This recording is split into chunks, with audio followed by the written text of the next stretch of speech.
Good afternoon. जय माता दी। राधे राधे। क्या जोश तो बहुत ज़्यादा है, क्या कुछ हुआ है क्या आज, कुछ ऐसा? हाँ, कुछ। अच्छा, नहा के आए हो? ये क्या रीज़न हुआ कि नहा के आए हैं? गर्मियों में मतलब क्या अभी गर्मियों में भी सोचते हो कि एक दिन छोड़ के नहाएंगे? हाँ। Online good afternoon. देखो आज मैं आपको भूली नहीं ऑनलाइन। राधे राधे। चलिएगा, प्लीज़ ध्यान यहाँ पे, ध्यान यहाँ पे। शुरू करेंगे आज की क्लास फटाफट से। पहले कल का जो एक मेजर टॉपिक था उसको रिवाइज करते हैं और फिर जो कल किया था उसकी प्रैक्टिस करेंगे क्वेश्चंस की हेल्प से। ठीक है जी? तो ऐसे ही हम करते हैं हमेशा से। पहले हम टॉपिक लेते, प्लीज़ बातें बंद करो ना, बातें नहीं, ध्यान यहाँ पे, फोकस यहाँ पे, बातें बिल्कुल नहीं। तो हम पहले टॉपिक्स करते हैं, फिर उसका नेक्स्ट डे रिवीजन करते हैं और जो टॉपिक्स लास्ट डे किया होता है उसकी क्वेश्चंस की हेल्प से जो है हम उसको रिवाइज करने की कोशिश करते हैं। तो कल की क्लास में जो एक मेजर टॉपिक हमने किया था वो था बेसिकली मूवमेंट और शिफ्ट के रिस्पेक्ट में, यही किया था जी। ज़रा इसको रिवाइज करते हैं। हमने कहा था हमारे जो फैक्टर्स होते हैं, फैक्टर्स अफेक्टिंग डिमांड होते हैं, वो दो प्रकार से हम उनको डिवाइड करते हैं, दो तरीक़ों से जो है हम उसको कैटेगराइज करते हैं। पहला प्राइस, दूसरा नॉन प्राइस।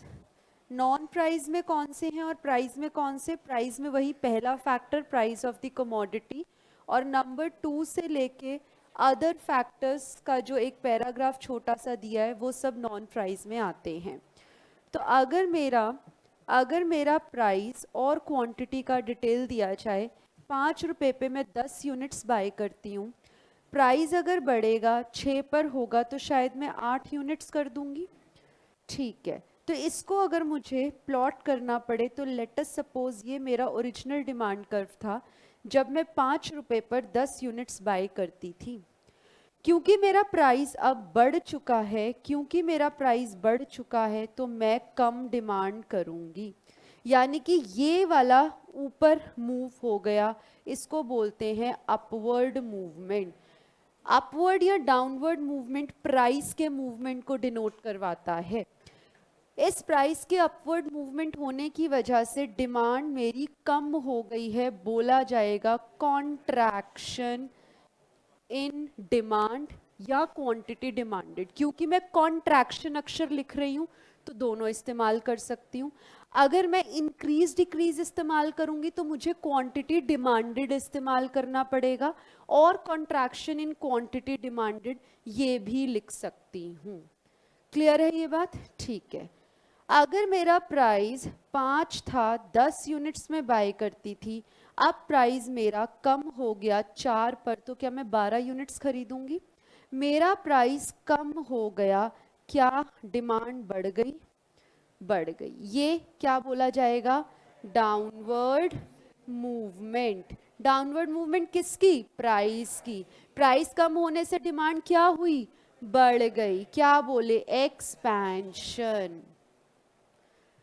तो जब भी प्राइस की वजह से डिमांड में बदलाव आएगा तो कर्व में, डिमांड कर्व में मूवमेंट्स होती हैं, मूवमेंट्स होती हैं। ठीक है जी। नेक्स्ट हमने आपसे क्या कहा था? मनसीरत, नेगेटिव साइन ऑफ स्लोप क्या होता है? मैंने अभी तक किसी साइन की बात नहीं की, मैंने अभी तक स्लोप की बात नहीं की। आप आगे बढ़ रहे हैं, शायद घर पे आप आगे पढ़ रहे हो, ऐसा काम मत करो, साथ में चलो। मैंने तो अभी यहाँ तक बात ही नहीं कही। क्या अभी तक हमने कोई नेगेटिव साइन स्लोप की बात की? हमने नहीं की है दोस्त। तो जो चीज़ की नहीं उसमें कैसा डाउट? चलें, फिर बात करते हैं नॉन प्राइस फैक्टर्स की। मैंने कहा प्राइस था 5, मैं 10 यूनिट्स जो है वो लिया करती थी। 5 रुपए के प्राइस पर मैं 10 यूनिट्स लिया करती थी। अब भी प्राइस तो 5 ही है पर मैंने ज़्यादा लेना शुरू कर दिया, इसका मतलब हो सकता है मेरी इनकम इंक्रीज हो सकता है ना, ज़्यादा इनकम हो गई तो मैंने ज़्यादा यूनिट्स परचेज करना शुरू कर दिया। अभी देखो ये मेरा ओरिजिनल डिमांड कर्व था जब मैं 5 रुपए पे 10 यूनिट बाय करती थी। क्या मेरा प्राइस चेंज हुआ? नहीं, प्राइस तो उतना ही है, स्टिल मैंने ज़्यादा बाय करना शुरू कर दिया। अब मैं शायद कितने यूनिट्स ले रही हूँ? अब मैं 12 यूनिट्स ले रही हूँ। इसको बोला जाता है शिफ्ट। क्योंकि कर्व राइट में शिफ्ट हुआ है तो राइटवर्ड शिफ्ट इसको बोला जाएगा। साथ में क्या क्वांटिटी इंक्रीज हुई है? तो यहाँ पे हम अक्षर लिखेंगे इंक्रीज इन डिमांड। यहाँ पर हम क्वांटिटी डिमांडेड नहीं ले सकते, यहाँ पे हम एक्सपेंशन अक्षर नहीं ले सकते हैं। ठीक है जी। नेक्स्ट, अगर 5 रुपए के प्राइस पे 10 यूनिट्स में बाय करती थी, आज भी प्राइस 5 का है पर मैंने 8 यूनिट्स बाय करने शुरू कर दिए। हो सकता है मेरे को मेरे एम्प्लॉयर ने निकाल दिया, मेरी इनकम अब उतनी नहीं रही, अब मैं कहीं और जॉब कर रही हूँ, कम पैसों पर, इनकम पर, सैलरी पर मैं जॉब कर रही हूँ। तो क्या मैं अब कम बाय करूंगी? मैंने कम बाय करना शुरू कर दिया। क्या मेरा प्राइस चेंज हुआ? नहीं, लेकिन फिर भी मैंने कम डिमांड करना शुरू किया। हो सकता है ये 8 यूनिट्स हमने दिखाए यहाँ पर। इसको क्या बोलूं? कर्व ने कहाँ पे शिफ्ट किया? लेफ्टवर्ड शिफ्ट जो है ये हुआ है। और क्वांटिटी पे क्या असर आया है? Decrease in quantity, decrease in demand. Clear है जी ये बात? यही हमने मेजरली कल की क्लास में किया था। कुछ बातें आपको मैंने पढ़ने के लिए घर पे दी थी कि आप एक बार कोशिश करें वो टेबल पढ़ने का। आपने पढ़ा, उसके अंदर एक पॉइंट आया होगा रीडिस्ट्रीब्यूशन ऑफ इनकम का। फिलहाल के लिए छोड़ देंगे, मैक्रो इकोनॉमिक्स जब करेंगे वहां पे वो आपको समझ में आएगा। अपार्ट फ्रॉम दैट कोई और परेशानी आई हो? नहीं आई, ठीक है। पेज नंबर बताओ, मिल गया। आइएगा कुछ क्वेश्चंस की प्रैक्टिस करते हैं।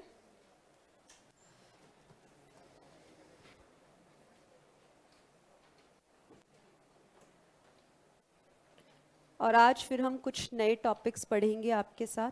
क्वेश्चन नंबर 2 करना स्टार्ट करें। कर लिया? चलो करो। क्वेश्चन नंबर 2, जल्दी से बताओ। अक्षर है कॉन्ट्रैक्शन। पहले तो ये बताओ प्राइस या नॉन प्राइस? प्राइस या non price?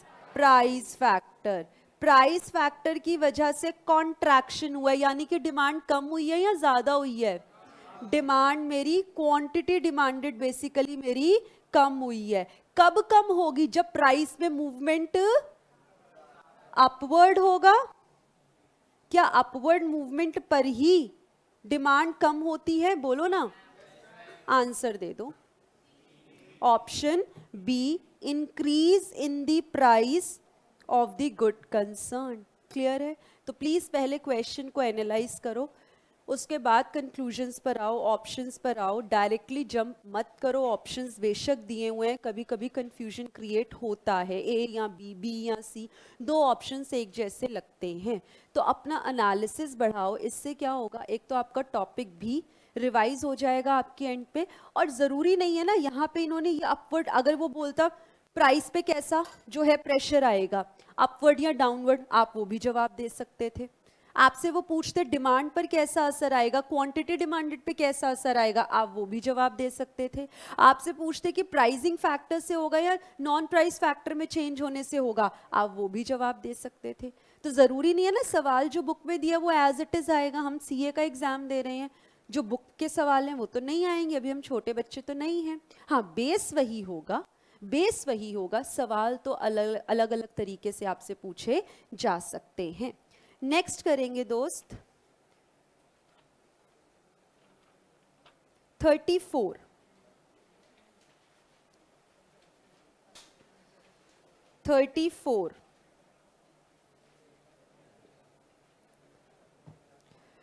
What will happen in the rice market if the buyers are expecting higher prices in future?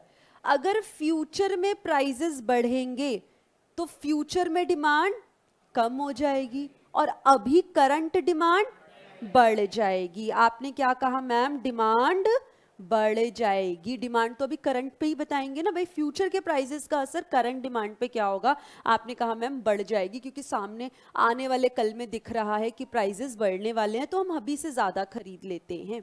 आप बताओ, ये जो डिमांड इंक्रीज हुई है क्या अभी के प्राइजेस की वजह से चेंज हुई है?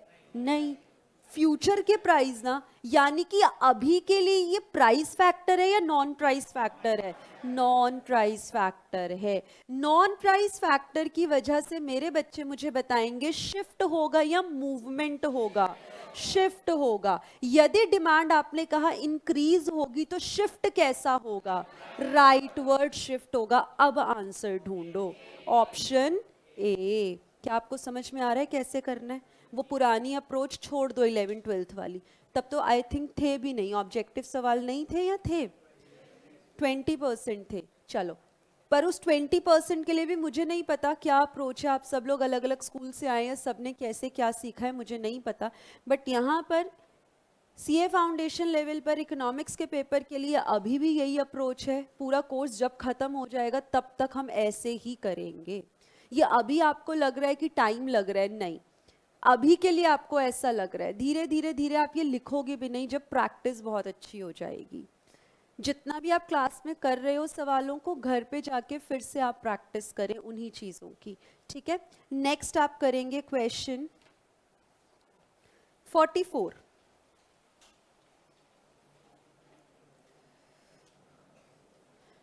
Price of tomatoes increase and people buy tomato puree. बताओ ये दोनों क्या हैं, कैसे प्रोडक्ट्स हैं? सब्स्टिट्यूट। सब्स्टिट्यूट में एक के प्राइस और दूसरे की क्वांटिटी पर असर सीधा डायरेक्ट। अगर टोमेटो के प्राइसेस बढ़ गए हैं तो टोमेटो प्यूरी की डिमांड भी बढ़ जाएगी। अरे इन्होंने तो बस यही पूछा है कि ये सब्स्टिट्यूट है, कुछ और सवाल पूछते तो वो भी जवाब दे सकते थे ना। इसलिए हम आपसे कह रहे हैं कि इंटरप्रिटेशन करें, इसलिए आपसे कह रहे हैं एनालाइज करें। जैसा सवाल होगा उस हिसाब से हम कंक्लूजन्स लिख देंगे, आंसर कर देंगे। नेक्स्ट करेंगे question number 45। Done? 46 done? Done. करें 48। 48 देखेंगे। ड्यूरिंग अ रिसेशन, रिसेशन क्या होता है? जब एकदम डाउन टर्न चल रहा होता है इकोनॉमी का। बहुत अच्छे से करेंगे, बिजनेस साइकिल में ये पॉइंट आएगा। ड्यूरिंग अ रिसेशन यानी कि जब इकोनॉमी की खस्ता हालत है, इकोनॉमी अच्छे से फंक्शन अभी नहीं कर रही है। Economies experience increased unemployment and a reduced level of income. ठीक है, एक बात बताओ, लोग बेरोजगार हैं, लोगों के पास पैसा नहीं है, तो लोग डिमांड कम करेंगे या ज्यादा करेंगे? कम करेंगे। क्या लोग डिमांड इसलिए कम करेंगे क्योंकि उस प्रोडक्ट के प्राइस बढ़ गए हैं? ना ना ना ना, इसलिए कम करेंगे मेरे पास जॉब ही नहीं है, मेरी बेरोजगारी है मेरे पास। तो बोलो ना, ये जो डिमांड पर असर आया है क्या प्रोडक्ट के प्राइस की वजह से आया है? नहीं। तो कैसा फैक्टर बनेगा? नॉन प्राइस फैक्टर बनेगा। आप बोलो नॉन प्राइस फैक्टर की वजह से शिफ्ट या मूवमेंट? शिफ्ट। इस केस में शिफ्ट लेफ्टवर्ड या राइटवर्ड? Leftward shift. अभी देख लो, प्रोडक्ट कार्स है, आप जवाब दे दो मुझे, क्या? Option B, demand curve will shift to the left.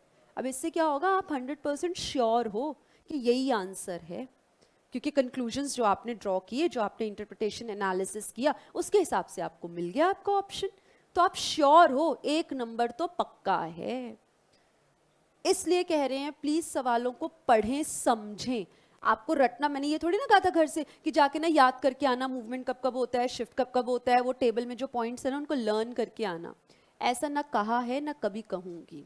सिर्फ समझें, क्लास में पार हो जाएगी नहीं है। क्लास में भी आप सुन लेना ढंग से, पास हो आप। करें जी 53। In economics when the demand for a commodity increase with the fall in its price, price factor, non price factor? Price factor. Price क्या हो रहा है? गिर रहा है, तो डिमांड क्या होगी? बढ़ जाएगी। तो प्राइस फैक्टर की वजह से मूवमेंट या शिफ्ट? मूवमेंट होगा। आपके केस में मूवमेंट अपवर्ड हो रहा है, डाउनवर्ड हो रहा है? डाउनवर्ड हो रहा है, क्योंकि प्राइस कम हो रहा है। प्राइस कम होने से डिमांड बढ़ी, तो डिमांड के लिए अक्षर क्या लिखोगे? एक्सपेंशन इन क्वांटिटी डिमांडेड या एक्सपेंशन इन डिमांड, क्योंकि एक्सपेंशन अक्षर है तो पता चल रहा है प्राइस फैक्टर ही है। जवाब दो, ऑप्शन बी। समझ में आ रहा है? कहीं कोई डाउट, कोई सवाल अभी तक का? चल आगे बढ़ते कीजिएगा। 54, Which of the following statements about inferior goods is are false? Inferior goods कौन से होते हैं दोस्त, जिनका असर प्राइस की वजह से देखा जाता है या इनकम की वजह से? इनकम की वजह से। मतलब इंफीरियर गुड्स कौन से? अगर मेरी इनकम ज्यादा होगी तो demand for inferior good come होगी, और अगर मेरी इनकम कम होगी तो इसकी डिमांड ज्यादा होगी। जो मैं लिख रही हूं ना, आप भी लिखेंगे। इनिशियली आपको बहुत लग रहा है कि हाँ हो तो रहे हैं, आंसर आ तो रहे हैं। जब पूरा कोर्स हो चुका होगा ना, तब आप परेशान होंगे ये आंसर हमने कैसे इसको मार्क किया है। तो ये हल्की हल्की बातें जो मैं लिख रही हूँ वो आप भी लिखें अपने एंड पे। अभी लग रहा है कि इजी है, साथ में कर रहे हैं, समझाने के लिए हम बैठे हैं इस समय, ताज़ा ताज़ा कॉन्सेप्ट किया है। आप 1 महीने के बाद जब दोबारा से इसके ऊपर आएंगे ना कहीं एक आधा पॉइंट मिस हो ही जाता है बच्चे, ये नेचुरल है, हर सब्जेक्ट में ऐसा होता है। फिर आपको यही बातें समझ में आएंगी और आपको हेल्प करेंगी आंसर तक पहुंचने में। तो प्लीज लिख लिया करो, if I am writing something तो आप भी उसको लिख लो, ठीक है। चलो, Which of the following statement about inferior goods is or are false? Inferior goods वो goods होते हैं जो हम कभी भी नहीं बाय करेंगे, no matter how cheap they are। अरे जब इनकम नहीं है तो क्या तब भी नहीं बाय करोगे? तब तो कोई और ऑप्शन ही नहीं है, इंफीरियर गुड ही बाय करना पड़ेगा। ट्रू या फॉल्स? फॉल्स। कह रहे कभी भी, वी विल नेवर बाय, हम कभी भी बाय नहीं करेंगे, no matter how cheap they are. अरे अगर चीप, अगर हमारे पास इनकम नहीं है फिर तो बाय करना ही पड़ेगा ना। नेवर का क्या मतलब है भाई? आगे देखो। Next, inferior goods are those that we buy more of अगर हम पुअर हो जाएं। ऑब्वियसली, मतलब पुअर हो गए, इनकम कम है, तभी तो आप ज्यादा बाय करोगे। ट्रू या false? True. Inferior goods are those that we buy more of if we become rich. आप अमीर हो जाओगे तो भी आप इंफीरियर गुड बाय करोगे, नॉर्मल पे जाओगे, और इनकम बढ़ेगी तो लग्जरीज पे भी जाओगे। तो ये ट्रू हुआ या फॉल्स? जवाब क्या देंगे? आ रहा है समझ? क्लियर हो रही है पिक्चर जो आपने पढ़ा है? कॉन्फिडेंस थोड़ा सा आ रहा है आंसर करके? चलें नेक्स्ट करेंगे हम 68। अभी देखो, मुझे नहीं पता कंक्लूजन्स क्या है, मैं तो पहले ग्राफ को एनालाइज करती हूं। इस ग्राफ में जल्दी से बताओ, ओरिजिनल D1 है कर्व और D2 बाद वाला है, चेंज्ड वाला। आप बताओ शिफ्ट हो रहा है या मूवमेंट? शिफ्ट हो रहा है। बताओ शिफ्ट प्राइस फैक्टर की वजह से या non price? Non price factor की वजह से। अच्छा बताओ शिफ्ट राइटवर्ड होता है, लेफ्टवर्ड होता है, अपवर्ड या डाउनवर्ड वाले? लेफ्ट और राइट वाले। इस फिगर में कैसा शिफ्ट है? लेफ्टवर्ड शिफ्ट है। अब आप जवाब दो, अब आप जवाब दो। अब मतलब कोई भी नॉन प्राइस फैक्टर के बेस पे सवाल हो सकता है। अब आप ऑप्शन पढ़ सकते हो, आइएगा। A change in the demand may be caused by rise in income. एक बात बताओ, इनकम बढ़ेगी और प्रोडक्ट अगर नॉर्मल है तो डिमांड भी बढ़ेगी ना, तो शिफ्ट कैसा होगा? राइट में होगा। सवाल में कहाँ दिया है? लेफ्ट में दिया है, तो गलत हो गया ये ऑप्शन हमारे लिए। ठीक है, बी पर आओ। अ shift of demand curve fall by the caused by a fall in the price of complementary good। अगर कॉम्प्लीमेंट्री गुड का प्राइस गिरेगा तो दूसरे प्रोडक्ट पर कैसा असर आएगा? उसकी डिमांड पर कैसा असर आएगा? वो बढ़ेगा, क्योंकि कॉम्प्लीमेंट्री में तो रिश्ता उल्टा होता है। अगर बढ़ेगा तो फिर तो राइट में शिफ्ट होना चाहिए था, हमारा कहाँ पे हो रहा है? लेफ्ट में। ये भी ऑप्शन गड़बड़ है, समझ पा रहे हो? पक्का? पहले ऑप्शन में इनकम इंक्रीज होने की वजह से डिमांड बढ़ेगी तो राइट में शिफ्ट होगा।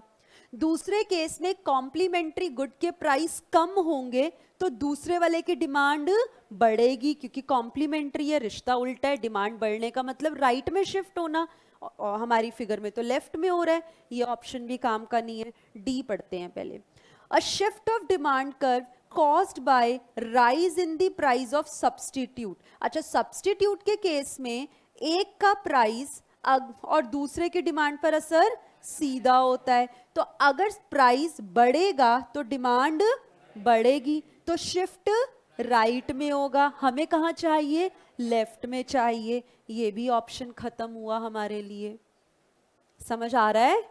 पक्का? कहीं कोई डाउट, कोई लैग, कोई मिसमैच मेरा और आपका? अब आते हैं सी पर। A change in the demand caused by a rise in income. Income मेरी बढ़ गई तो इन्फीरियर गुड की डिमांड कम हो जाएगी, और कर्व कहां शिफ्ट करेगा? लेफ्ट में शिफ्ट करेगा।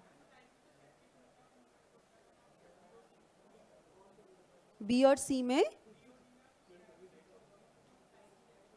अरे तो बेटा प्राइस उस प्रोडक्ट का प्राइस थोड़ी है, प्राइस उसके कॉम्प्लीमेंट्री और सब्स्टिट्यूट का है, नॉन प्राइस हो गया ना। कल ये आपको बताया तो था, प्राइस फैक्टर मतलब जिस प्रोडक्ट के प्राइस की बात कर रहे हैं उसी के डिमांड की बात करते हैं। बी और डी में कॉम्प्लीमेंट्री और सब्स्टिट्यूट का प्राइस है, नॉन प्राइस फैक्टर हो गया मेरे प्रोडक्ट के लिए। समझ में आया? तो ये भी नॉन प्राइस है, ये भी नॉन प्राइस है। कॉम्प्लीमेंट्री और सब्स्टिट्यूट के प्राइसेस में चेंज आया है, इसलिए मैं इस प्रोडक्ट की डिमांड पर असर देख रही हूं। इस प्रोडक्ट के प्राइस में चेंज नहीं आया, तो इस प्रोडक्ट के लिए इसका सब्स्टिट्यूट या कॉम्प्लीमेंट्री का प्राइस तो नॉन प्राइस हुआ ना, इसके लिए वो फैक्टर है ना, इसलिए। डी ऑप्शन दोबारा से देख लो भाई। सब्स्टिट्यूट का प्राइस अगर बढ़ेगा, एक दो प्रोडक्ट जो आपस में सब्स्टिट्यूट है, एक का प्राइस अगर बढ़ेगा तो दूसरे की क्वांटिटी भी बढ़ेगी। क्वांटिटी बढ़ने का मतलब राइट में शिफ्ट होगा, हमको लेफ्ट में करवाना है। बोलो जी, समझ में आया? श्योर? अभी भी कोई बोल दो, कोई ऑप्शन दोबारा करना है तो। पक्का? चले नेक्स्ट 69 करके बताओ फिर। अब आप खुद सोच लो, अभी आपने आज 3rd या 4th लेक्चर है आपका, आप रट नहीं पाओगे दोस्त। जहाँ पे आप रटने की कोशिश करोगे ना, आप फंस जाओगे।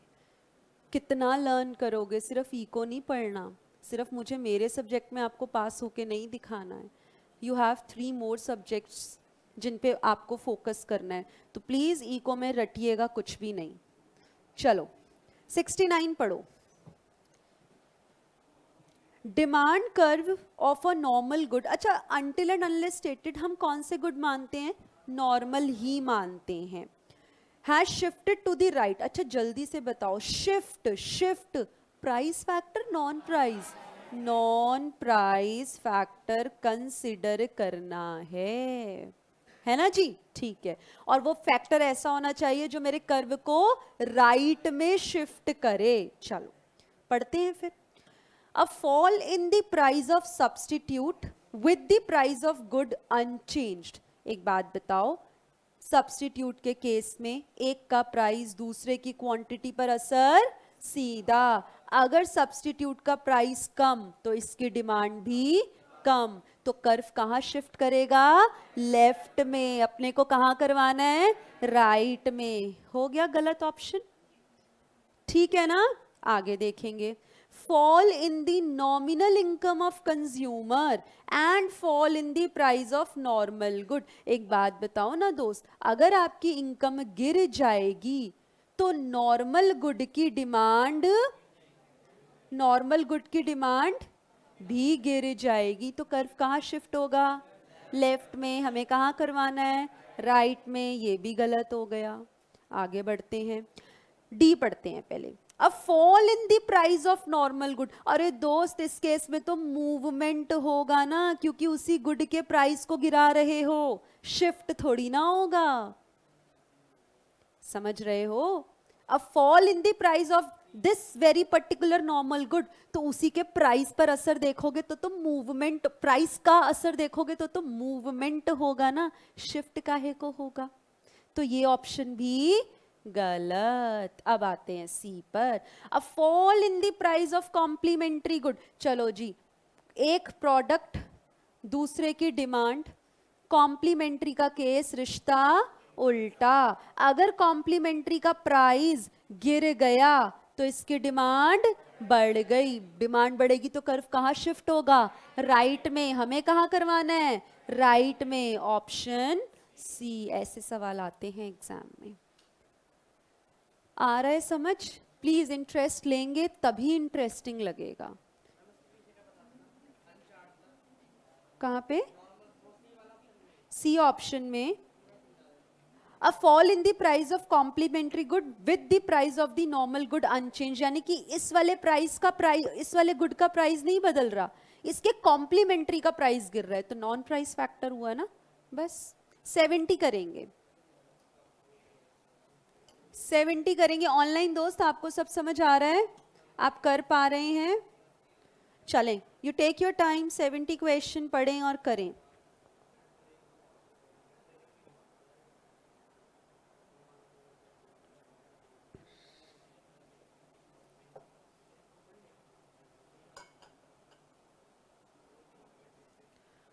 If the roller coaster ride is a function of amusement park visit, then if the price of amusement park entry falls, देखो ये क्वेश्चन को समझना। क्या कभी कभी आपने ऐसा देखा है, मेला दिलों का आता है, हर बार आके चला जाता है।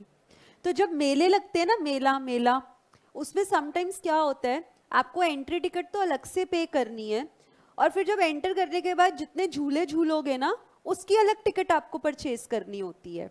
ऐसा होता है ना, भी दशहरा का मेला लगता है, बहुत जगह पे लगता है दशहरा के टाइम पे, तो आप यूजुअली जाते हो। आजकल मैंने सुना है यहाँ रोहिणी में लगा हुआ है वो कुछ फिश एक्वेरियम समथिंग ऐसा कुछ लगा है, मैंने होर्डिंग्स देखे हैं। आई डोंट नो कितना वो सच है, मुझे नहीं पता, पर एनी हाउ, तो यहाँ पे ऐसे ऐसे मेले वगैरह ना लगते रहते हैं।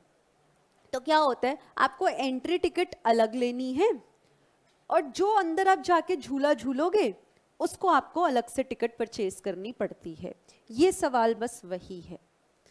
कह रहे हैं roller coaster ride it is a function of amusement park visit, यानी कि जितने लोग एंट्री विजिट करेंगे ना पार्क में, उतनी ही रोलर कोस्टर राइड ज्यादा बिकेगी। क्या रोलर कोस्टर राइड इसलिए ज्यादा बिक रही है क्योंकि वो सस्ते रेटों पे राइड चला रहे हैं? नहीं, रोलर कोस्टर राइड इसलिए ज्यादा बिक रही है क्योंकि सवाल कह रहा है जितनी एंट्री विजिट होंगी उतनी ज्यादा रोलर कोस्टर राइड बिकेगी। बोलो ना, प्राइस या non price? Non price. Then if the price of amusement park entry falls, अब अगर अम्यूजमेंट पार्क की एंट्री के टिकट के पैसे कम कर दोगे तो उतने ही ज्यादा लोग एंट्री करेंगे, और जितने ज्यादा एंट्री करेंगे उतनी ज्यादा रोलर कोस्टर राइड बिकेगी। एक बार फिर से हो जाए, ध्यान देंगे, एक बार फिर से हो जाए, प्लीज सुनिएगा। सवाल कह रहे हैं roller coaster ride it is a function of amusement park visit. रुक जाओ, थम जाओ, यानी कि जितने ज्यादा लोग अम्यूजमेंट पार्क को विजिट करेंगे ना, सवाल कहता है उतने ही लोग ज्यादा रोलर कोस्टर राइड के भी मजे लेने वाले हैं। क्या रोलर कोस्टर राइड पे लोग ज्यादा इसलिए चढ़ रहे हैं, बैठ रहे हैं, इंजॉय कर रहे हैं उस राइड का क्योंकि वो राइड कम रेटों पर बिक रही है? नहीं, सवाल कह रहा है जितनी ज्यादा एंट्री, जितनी ज्यादा विजिट्स, उतनी ज्यादा रोलर कोस्टर राइड की डिमांड। अब कह रहे हैं अच्छा, अब ज्यादा लोग कब विजिट करेंगे? जब एंट्री टिकट आप कम कर दोगे। यही कह रहा है एंट्री टिकट ना अम्यूजमेंट पार्क की कम हो गई, यानी कि टिकट का प्राइस कम हो गया, जिसकी वजह से अब ज्यादा लोग जाएंगे, जिसकी वजह से रोलर कोस्टर राइड ज्यादा बिकेगी। बोलो ना, क्या रोलर कोस्टर राइड इसलिए ज्यादा बिक रही है क्योंकि राइड के पैसे कम है? ना ना ना, तो कोई और फैक्टर है। तो प्राइस या non price? Non price factor. अच्छा अब आप बताओ, नॉन प्राइस फैक्टर से शिफ्ट होगा या मूवमेंट? शिफ्ट होगा। कैसा, लेफ्ट में या फिर राइट में होगा, है ना? अब हमारे केस में कहाँ होगा? राइट में होगा। कैसे पता चला राइट में होगा? क्योंकि एंट्री टिकट कम कर दी है तो लोग ज्यादा विजिट कर रहे हैं, तो ज्यादा रोलर कोस्टर राइड भी बिकने वाली है। जवाब देंगे ऑप्शन ए। समझ में आ रही है आपको बात? आपको ऐसे एनालाइज करना है। अब आप बिना एनालिसिस के इंटरप्रिटेशन के सवाल करके देख लो, टाइम भी लगेगा और जवाब में भी कहीं ना कहीं आप खुद ही डाइसी होगे, सही है या गलत है।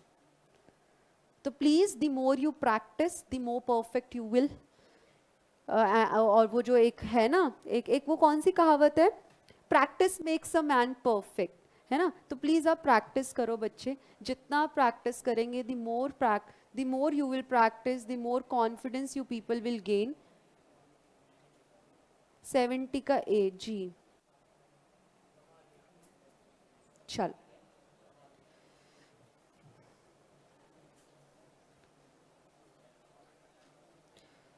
अब ध्यान, यहाँ पे एक नया टॉपिक आपके साथ हम शुरू कर रहे हैं जिसका नाम है इलास्टिसिटी ऑफ डिमांड।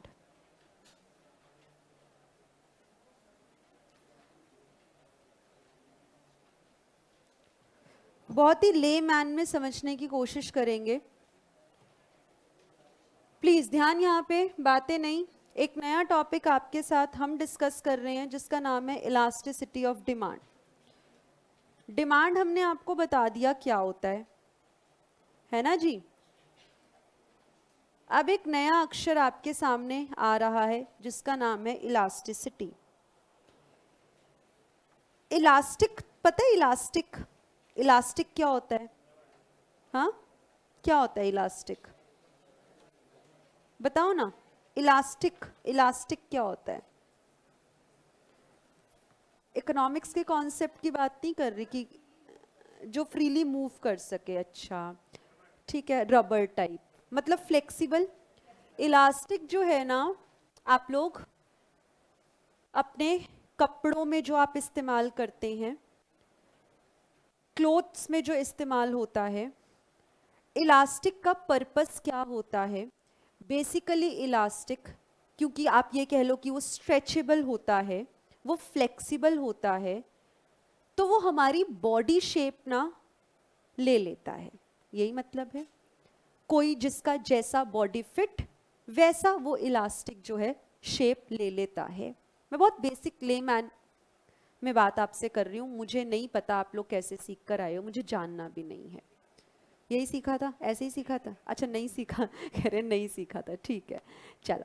तो इलास्टिक का basic function, basic feature, basically अगर हम बात करें उसका नेचर ही क्या है कि भाई जैसा बॉडी टाइप वो वैसा जो है रूप ले लेता है, वैसी वो शेप ले लेता है, मतलब वो फ्लेक्सिबल होता है ना, इलास्टिक फ्लेक्सिबल होता है। ठीक है, तो बेसिकली इलास्टिसिटी का मतलब ही ये है कि उसमें कितनी फ्लेक्सिबिलिटी है, उसमें कितनी फ्लेक्सिबिलिटी है। क्योंकि आज हम इलास्टिसिटी ऑफ डिमांड की बात कर रहे हैं तो हम कहेंगे डिमांड कितना फ्लेक्सिबल है। और डिमांड की फ्लेक्सिबिलिटी चेक कैसे की जाएगी? प्राइस के असर के ऊपर, प्राइस में कैसा वेरिएशन है तो डिमांड जो है वो किस प्रकार से चेंज हो रही है, कितनी वो फ्लेक्सिबल है, इसी चीज को कहा जाएगा इलास्टिसिटी ऑफ डिमांड।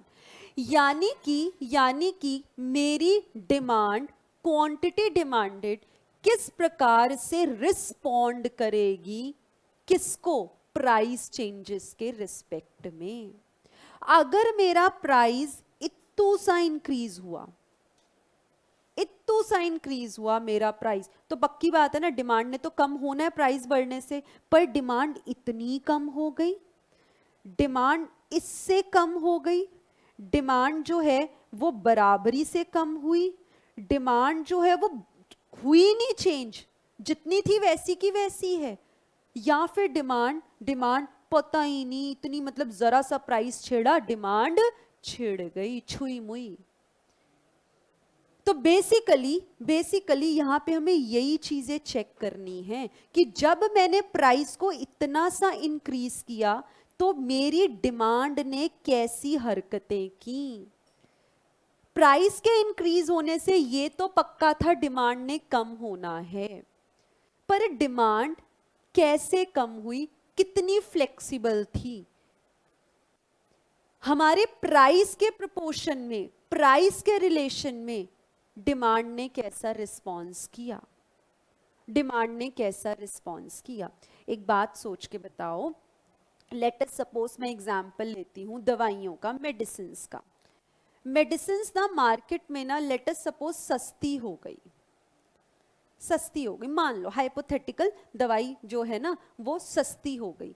क्या दवाई सस्ती हो गई तो इसका मतलब ये कि मैं डबल डोज खाना शुरू कर दूं, क्योंकि सस्ती हो गई है, ज्यादा खा लेती हूँ। दिन में डॉक्टर ने एक गोली सुबह एक गोली शाम को बोली है, मैं एक काम करती हूँ पूरा पत्ता एक ही दिन में खत्म कर देती हूँ, क्योंकि भैया सस्ती हो गई तो शायद ज्यादा खाने से मैं जल्दी ठीक हो जाऊं। क्या ऐसा कुछ होता है? नहीं होगा। इस केस में प्राइस अगर कम भी हो जाए ना तो भी डिमांड पे खास असर नहीं पड़ेगा, क्योंकि नेसेसिटी है, दवाई है वो। माचिस की डब्बी सस्ती हो गई, इकट्ठी खरीद लूं सारी, पूरा दुकान मैं ही खरीद लूं, किसी का घर नहीं जलाना, किसी का दिल नहीं जलाना। तो यहां पे क्या होगा, प्राइस में कमी तो आई है पर डिमांड में उतना ज्यादा इंक्रीज नहीं आया है। ये तो हमने प्राइस को कम कर दिया। लेट अस सपोज दवाई का प्राइस बढ़ गया, क्या अब मैं दवाई जो डॉक्टर ने बोला है दिन में सुबह शाम खानी है, मैं 2 दिन में सुबह शाम कर दूं? तो भैया ठीक होना है या भाई नहीं होना है? तो बोलो ऐसा तो नहीं हो सकता। यानी कि प्राइस अगर बढ़ भी जाए तो भी दवाई की डिमांड तो उतनी ही रहेगी ना। हद से हद क्या होगा, अगर सस्ती होगी तो मैं एक पत्ता चलो एक्स्ट्रा खरीद लूंगी, तो भी ये थोड़ी ना कि पूरी दुकान खरीद लूंगी, जिंदगी भर थोड़ी ना दवाइयां खानी है मैंने, चलो खरीद लो बाद में काम आ जाएगी। अरे उनकी भी कोई एक्सपायरी होती है, एंड दैट टू कितनी एक्सपायरी चाहे हो या ना हो, दवाइयां कितनी खरीद लोगे, एक टाइम बाउंड पीरियड के लिए तो खानी है। आपने सोचा सस्ती हो गई सारी खरीद लो, ऐसा नहीं होता है। तो बस यही चीज चेक करनी है हमको, यही चीज चेक करनी है कि इलास्टिक डिमांड कितनी इलास्टिक है, यानी कि वो कितना कैसे चेंज हो सकती है। समझ में आ रही है ये बात? इसका मतलब देखो जी, इलास्टिसिटी ऑफ डिमांड जब मैं निकालती हूं उसको मैं ई डी से डिनोट करती हूं। Elasticity of demand, elasticity of demand ED से उसको डिनोट करवाया जाता है। इलास्टिसिटी ऑफ डिमांड की अगर हम आपसे बात करें, इलास्टिसिटी ऑफ डिमांड की अगर मैं आपसे बात करूं तो मुझे 4 प्रकार की आपसे जो है बातें करनी है। पहली, डिमांड अगर प्राइस की वजह से चेंज हो, that is price elasticity of demand. Demand अगर इनकम की वजह से चेंज हो, income elasticity of demand. Demand में अगर चेंज आए किसी अपने रिलेटेड गुड के प्राइसेस में चेंज की वजह से, तो हम उसको बोलते हैं क्रॉस इलास्टिसिटी। यहां पर क्रॉस इलास्टिसिटी ऑफ डिमांड, और क्रॉस इलास्टिसिटी का मतलब है रिलेटेड गुड्स में कैसा प्राइसेस पे चेंज आया है। तो रिलेटेड गुड्स तो 2 होते हैं ना, सब्स्टिट्यूट और कॉम्प्लीमेंट्री। और अगर इनकम के रिस्पेक्ट में बात करूंगी तो फिर मुझे नॉर्मल गुड्स और इंफीरियर गुड्स पे असर देखना पड़ेगा। और लास्ट होता है दोस्त एडवर्टीजमेंट इलास्टिसिटी। एडवर्टीजमेंट इलास्टिसिटी, ये 4 प्रकार की इलास्टिसिटीज ना मुझे आपके साथ डिस्कस करनी है, जिसमें से प्राइस इलास्टिसिटी में ज्यादा समय लगता है। और अगर ये समझ में आ गई ना, ये 3 तो आप अपने आप कर लोगे, मेरी आपको जरूरत भी नहीं है। हाँ, टू बी वेरी फ्रैंक, ये समझ में आ गई तो ये आप अपने आप कर लोगे और इसी में ही समय लगेगा। और पूरा डिमांड चैप्टर अगर आपको आ गया ना, supply will take only 2 days। 2 दिन भी शायद ज्यादा बोल रही हूं, क्योंकि पूरा supply chapter is based on demand. Demand समझ में आ गया, सप्लाई के जवाब आप देते रहोगे, मुझे समझाने की जरूरत भी नहीं पड़ेगी। और अगर ये दोनों चैप्टर समझ में आ गए ना, तो तीसरा चैप्टर फिर से 2 दिन का है, 1.5 दिन का है, पूरा ग्राफ बेस्ड, पूरा ग्राफ बेस्ड। तो यहाँ पे हमारे माइक्रो इकोनॉमिक्स में देखो दोस्त, हर एक चैप्टर मेरे लाल कहीं ना कहीं उसकी कनेक्शन है अगले चैप्टर से। आप जहाँ पे अपने आप को ढीला छोड़ दोगे, लीनियंट हो जाओगे खुद के साथ, नुकसान आपका है। सुनिएगा, तो प्राइस इलास्टिसिटी की अगर मैं बात करूं, पहली प्राइस इलास्टिसिटी ऑफ डिमांड।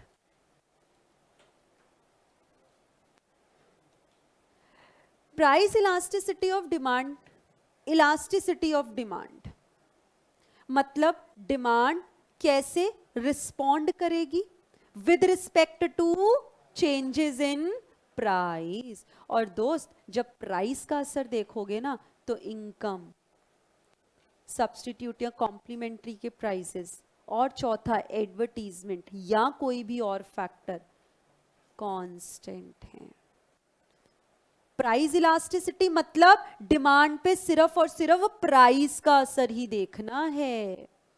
जब मैं आपके साथ इनकम की बात करूंगी ना दोस्त, तो फिर डिमांड पर, इन दोनों की डिमांड पर असर देखना है सिर्फ इनकम के चेंज का। फिर प्राइस को भूल जाना, इसको भूल जाना, इसको भूल जाना। जब मैं यहां पर आऊंगी ना क्रॉस इलास्टिसिटी में, तो दो सब्स्टिट्यूट गुड्स हैं, एक का प्राइस दूसरे की डिमांड, दो कॉम्प्लीमेंट्री गुड्स हैं, एक का प्राइस दूसरे की डिमांड, तो इनकम और price of the good concern या एडवर्टीजमेंट, इनको भूल जाना। मतलब जैसा नाम, सिर्फ उसी का ऊपर, उसी के ऊपर जो है हमें काम करना है, फोकस करना है। जब मैं प्राइस इलास्टिसिटी की बात कर रही हूं, इसका मतलब सिर्फ डिमांड पर असर देखना है, प्राइस चेंजेस का, और किसी का नहीं। अब बीच में नहीं मैम, अगर इनकम भी बदल गई तो डिमांड क्या होगी? अरे नहीं दोस्त, price elasticity means price elasticity. अब कुछ और फैक्टर कंसिडर नहीं करना है। दूसरा डाउट, सवाल आता है अभी यहाँ पे, इसके ना प्रैक्टिकल क्वेश्चंस हैं। क्वेश्चन आता है कैलकुलेट इलास्टिसिटी ऑफ डिमांड। बच्चा परेशान, मैम ने तो 4 बताई थी, ये तो कह रहा है इलास्टिसिटी ऑफ डिमांड बता ही नहीं रहा, कौन सी इलास्टिसिटी निकालनी है? अरे दोस्त, until and unless stated price elasticity ही निकालनी है, ये लिखी है बात बुक में। Until and unless stated price elasticity ही निकालनी है। और ये तो डाउट अभी है, बाद में ये डाउट आएगा भी नहीं, क्योंकि क्वेश्चन ऐसा फ्रेम हुआ होता है। अगर क्वेश्चन में कहीं सब्स्टिट्यूट और कॉम्प्लीमेंट्री की बात चल रही है, तो पक्की बात है बच्चा क्रॉस इलास्टिसिटी ही तो निकालेगा। सवाल अगर कह दे नॉर्मल गुड या इंफीरियर गुड बोल दे, बच्चा अपने आप ही इनकम के ऊपर इंपैक्ट निकालेगा, क्योंकि सवाल में इनकम का डेटा दे रखा होगा। सवाल में कहीं एडवर्टीजमेंट के खर्चे दे रखे होंगे ना, तो पता है बच्चे को एडवर्टीजमेंट इलास्टिसिटी ही तो निकलेगी। पर फिर भी कंफ्यूज कभी हो जाओ, जो कि नहीं होगे, आई गारंटी यू, स्टिल नहीं कुछ बोला तो प्राइस इलास्टिसिटी ही निकलती है, प्राइस इलास्टिसिटी ही निकलती है। इतनी बात समझ में आई? समझ में आई। देखो मतलब क्या हुआ, मतलब क्या हुआ, लेट अस सपोज मेरा प्राइस इंक्रीज हुआ 20% से, मेरा प्रोडक्ट का प्राइस 20% से इंक्रीज हो गया। तो दोस्त पहले तो ये बताओ, डिमांड कम होनी चाहिए या बढ़नी चाहिए? कम होनी चाहिए, कम होनी चाहिए ना, कम होनी चाहिए। मैंने आपसे बोला मेरी जो डिमांड कम हुई है ना, लेट अस सपोज 50% से कम हो गई है। अब मैं आपको कहती हूं इलास्टिसिटी ऑफ डिमांड निकालो। तो मैंने आपसे क्या बेस शेयर किया? मैंने कहा आपको चेक करना है डिमांड पर कैसा असर आया है, किसके चेंज की वजह से? प्राइस के चेंज की वजह से। तो आप बोलो ना डिमांड पर कितना चेंज आया है? 50। आप बोलो ना प्राइस पर क्या चेंज था? 20। आप बोलो ना, देखो 0 से 0 कटा, इसको ऐसे करो, डिवाइड करो, ऐसे ही करोगे? नहीं करोगे? चलो फिर जवाब दो फाइनल। 2.5। 2.5। इसका मतलब क्या कि मेरा जब प्राइस 20% से इंक्रीज हुआ है ना, तो जो डिमांड थी ना वो ढाई गुना कम हो गई। ऐसे मेरे डिमांड ने हरकत की है। प्राइस के बढ़ने से। जब मेरा प्राइस 20% से बढ़ गया ना तो डिमांड कहती है मैं 2.5 गुना कम हो जाऊंगी। ये होता है इलास्टिसिटी ऑफ डिमांड। डिमांड ने कैसा रिस्पॉन्स दिया, किसके ऊपर, प्राइस के चेंज की वजह से। प्राइस जब 20% से बढ़ा ना तो डिमांड जो है ना कहती है मैं 2.5 गुना कम हो जाऊंगी। क्या ये 2.5 गुना ही है ना? आपको मेरी बात समझ में आई? अच्छा, ये जो ईडी है ना, ED that is elasticity of demand, क्योंकि मैंने प्राइस के लिए निकाला है ना तो मैं इसको ईपी भी लिख सकती हूं। जब मैं इनकम इलास्टिसिटी निकालूंगी ना तो मैं ई वाई भी डिनोट कर सकती हूं। जब मैं क्रॉस इलास्टिसिटी निकालूंगी ना तो मैं ई सी भी डिनोट कर सकती हूं। जब मैं एडवर्टीजमेंट इलास्टिसिटी निकालूंगी ना तो मैं ई ए भी डिनोट कर सकती हूं। पर मैं इन पंगों में क्यों पढ़ूं? मेरे को क्या जरूरत है अपने कामों को और बढ़ाने की? अरे दोस्त, हैं तो सारे ही इलास्टिसिटी ऑफ डिमांड ना। ईडी लिखो, कलेश खत्म करो। रीजन, पेपर ऑब्जेक्टिव है और इवन सब्जेक्टिव भी होता, निकाल तो इलास्टिसिटी ऑफ डिमांड ही रहे हो ना, तब भी ये सही था। पर आपको पता होना चाहिए, अगर सवाल ये लिख दे तो मतलब क्या है, सवाल ये लिख दे तो मतलब क्या है। आपको तो अपने पेपर में फाइनल आंसर लिखना है, ये तो लिखना ही नहीं है, पर पता तो होना चाहिए। सवाल तो लिख के दे सकता है, आपको नहीं लिखना तो आप सॉल्व कैसे करोगे जब तक आपको पता नहीं होगा कि कौन सा अक्षर किसको डिनोट करवाना है। आपको समझ में आ रही है मेरी बात? तो मैंने अभी तक आपसे क्या बात शेयर की? मैंने आपसे शेयर किया कि हमारी इलास्टिसिटी ऑफ डिमांड का मतलब होता है डिमांड कैसे रिस्पॉन्ड करेगी। अब अगर प्राइस इलास्टिसिटी है तो प्राइस में चेंजेस की वजह से कैसे रिस्पॉन्ड करेगी। इनकम में चेंज है तो इनकम इलास्टिसिटी, किसी और रिलेटेड गुड में चेंज है प्राइसेस में, क्रॉस इलास्टिसिटी। एडवर्टीजमेंट का खर्चा चेंज है तो एडवर्टीजमेंट इलास्टिसिटी। एनी हाउ ये बाकी की 3 तो बाद में चर्चा करेंगे, फिलहाल तो हम प्राइस इलास्टिसिटी के ऊपर टिके हुए हैं। तो हमारा आपसे क्या डिस्कशन हुआ? प्राइस इलास्टिसिटी के केस में डिमांड कैसे बदलेगी अपना रूप अगर प्राइस में बदलाव आ जाए। और ये जिस प्रोडक्ट की डिमांड की बात हो रही है ना, उसी के प्राइसेस में चेंज आ रहा है। गुड कंसर्न दिया, अगर कोई और होता फिर तो रिलेटेड गुड बन जाता ना वो, इसलिए प्राइस इलास्टिसिटी।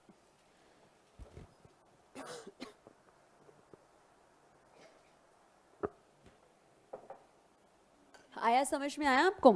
ठीक है। अब बहुत बच्चे ना मचल रहे होंगे, मैम ने ना गलत बता दिया, मैम आप ना साइन लगाना भूल गए। बोलो ना, आया नहीं किसी के मन में कि साइन तो लगाया ही नहीं? इतने आप लोग मतलब खो चुके हो कि साइन कहाँ गया, बताओ जी, साइन कहाँ गया? ये आंसर ना दोस्त गलत है। कैलकुलेशन ठीक है, जब तक साइन नहीं लगेगा ना इलास्टिसिटी ऑफ डिमांड अधूरा है। और आपको ये बात पता होगी, इलास्टिसिटी ऑफ डिमांड इज, बोलो ना, नहीं पता, भूल गए, ऑलवेज नेगेटिव, ऑलवेज नेगेटिव। ये नेगेटिव क्यों है? क्योंकि प्राइस और डिमांड का रिश्ता उल्टा है। ये कोई जादू से नहीं आ गया माइनस, कहाँ था कैलकुलेशन में? कहीं दिख रहा है आपको माइनस? मैंने तो लगाया भी नहीं। हाँ, अब अगर लगा दूं कि प्राइस इंक्रीज हुआ है प्लस और यहां पर लगा दूं डिमांड कम हुई है माइनस, तो बचा क्या? माइनस। तो बेसिकली ये माइनस कोई कैलकुलेशन से नहीं आया, मैंने 3 - 5 किया तो -2 आ गया, ये वैसा कुछ नहीं है। ये माइनस सिर्फ और सिर्फ इसलिए आता है क्योंकि प्राइस और डिमांड का रिश्ता उल्टा होता है, क्योंकि प्राइस और डिमांड का रिश्ता उल्टा होता है और कोई रीजन नहीं है।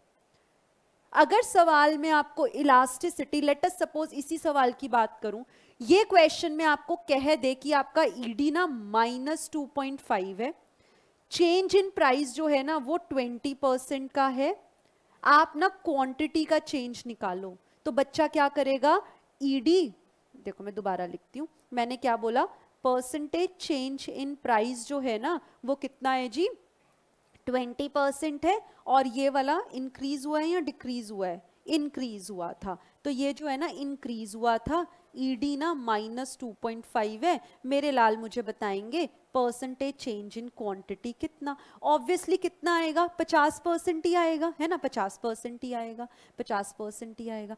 पर जब आप निकालोगे कैसे, आपने ऐसे निकाला होगा, change in quantity upon change in price percentage में, ठीक है। तो ईडी की वैल्यू मेरे लाल लिखेंगे -2.5, नहीं, सिर्फ 2.5। इग्नोर, कैलकुलेशन करते वक्त माइनस इग्नोर, कैलकुलेशन में जरूरत नहीं है, कैलकुलेशन में जरूरत नहीं है, उसको आप इग्नोर कर सकते हो।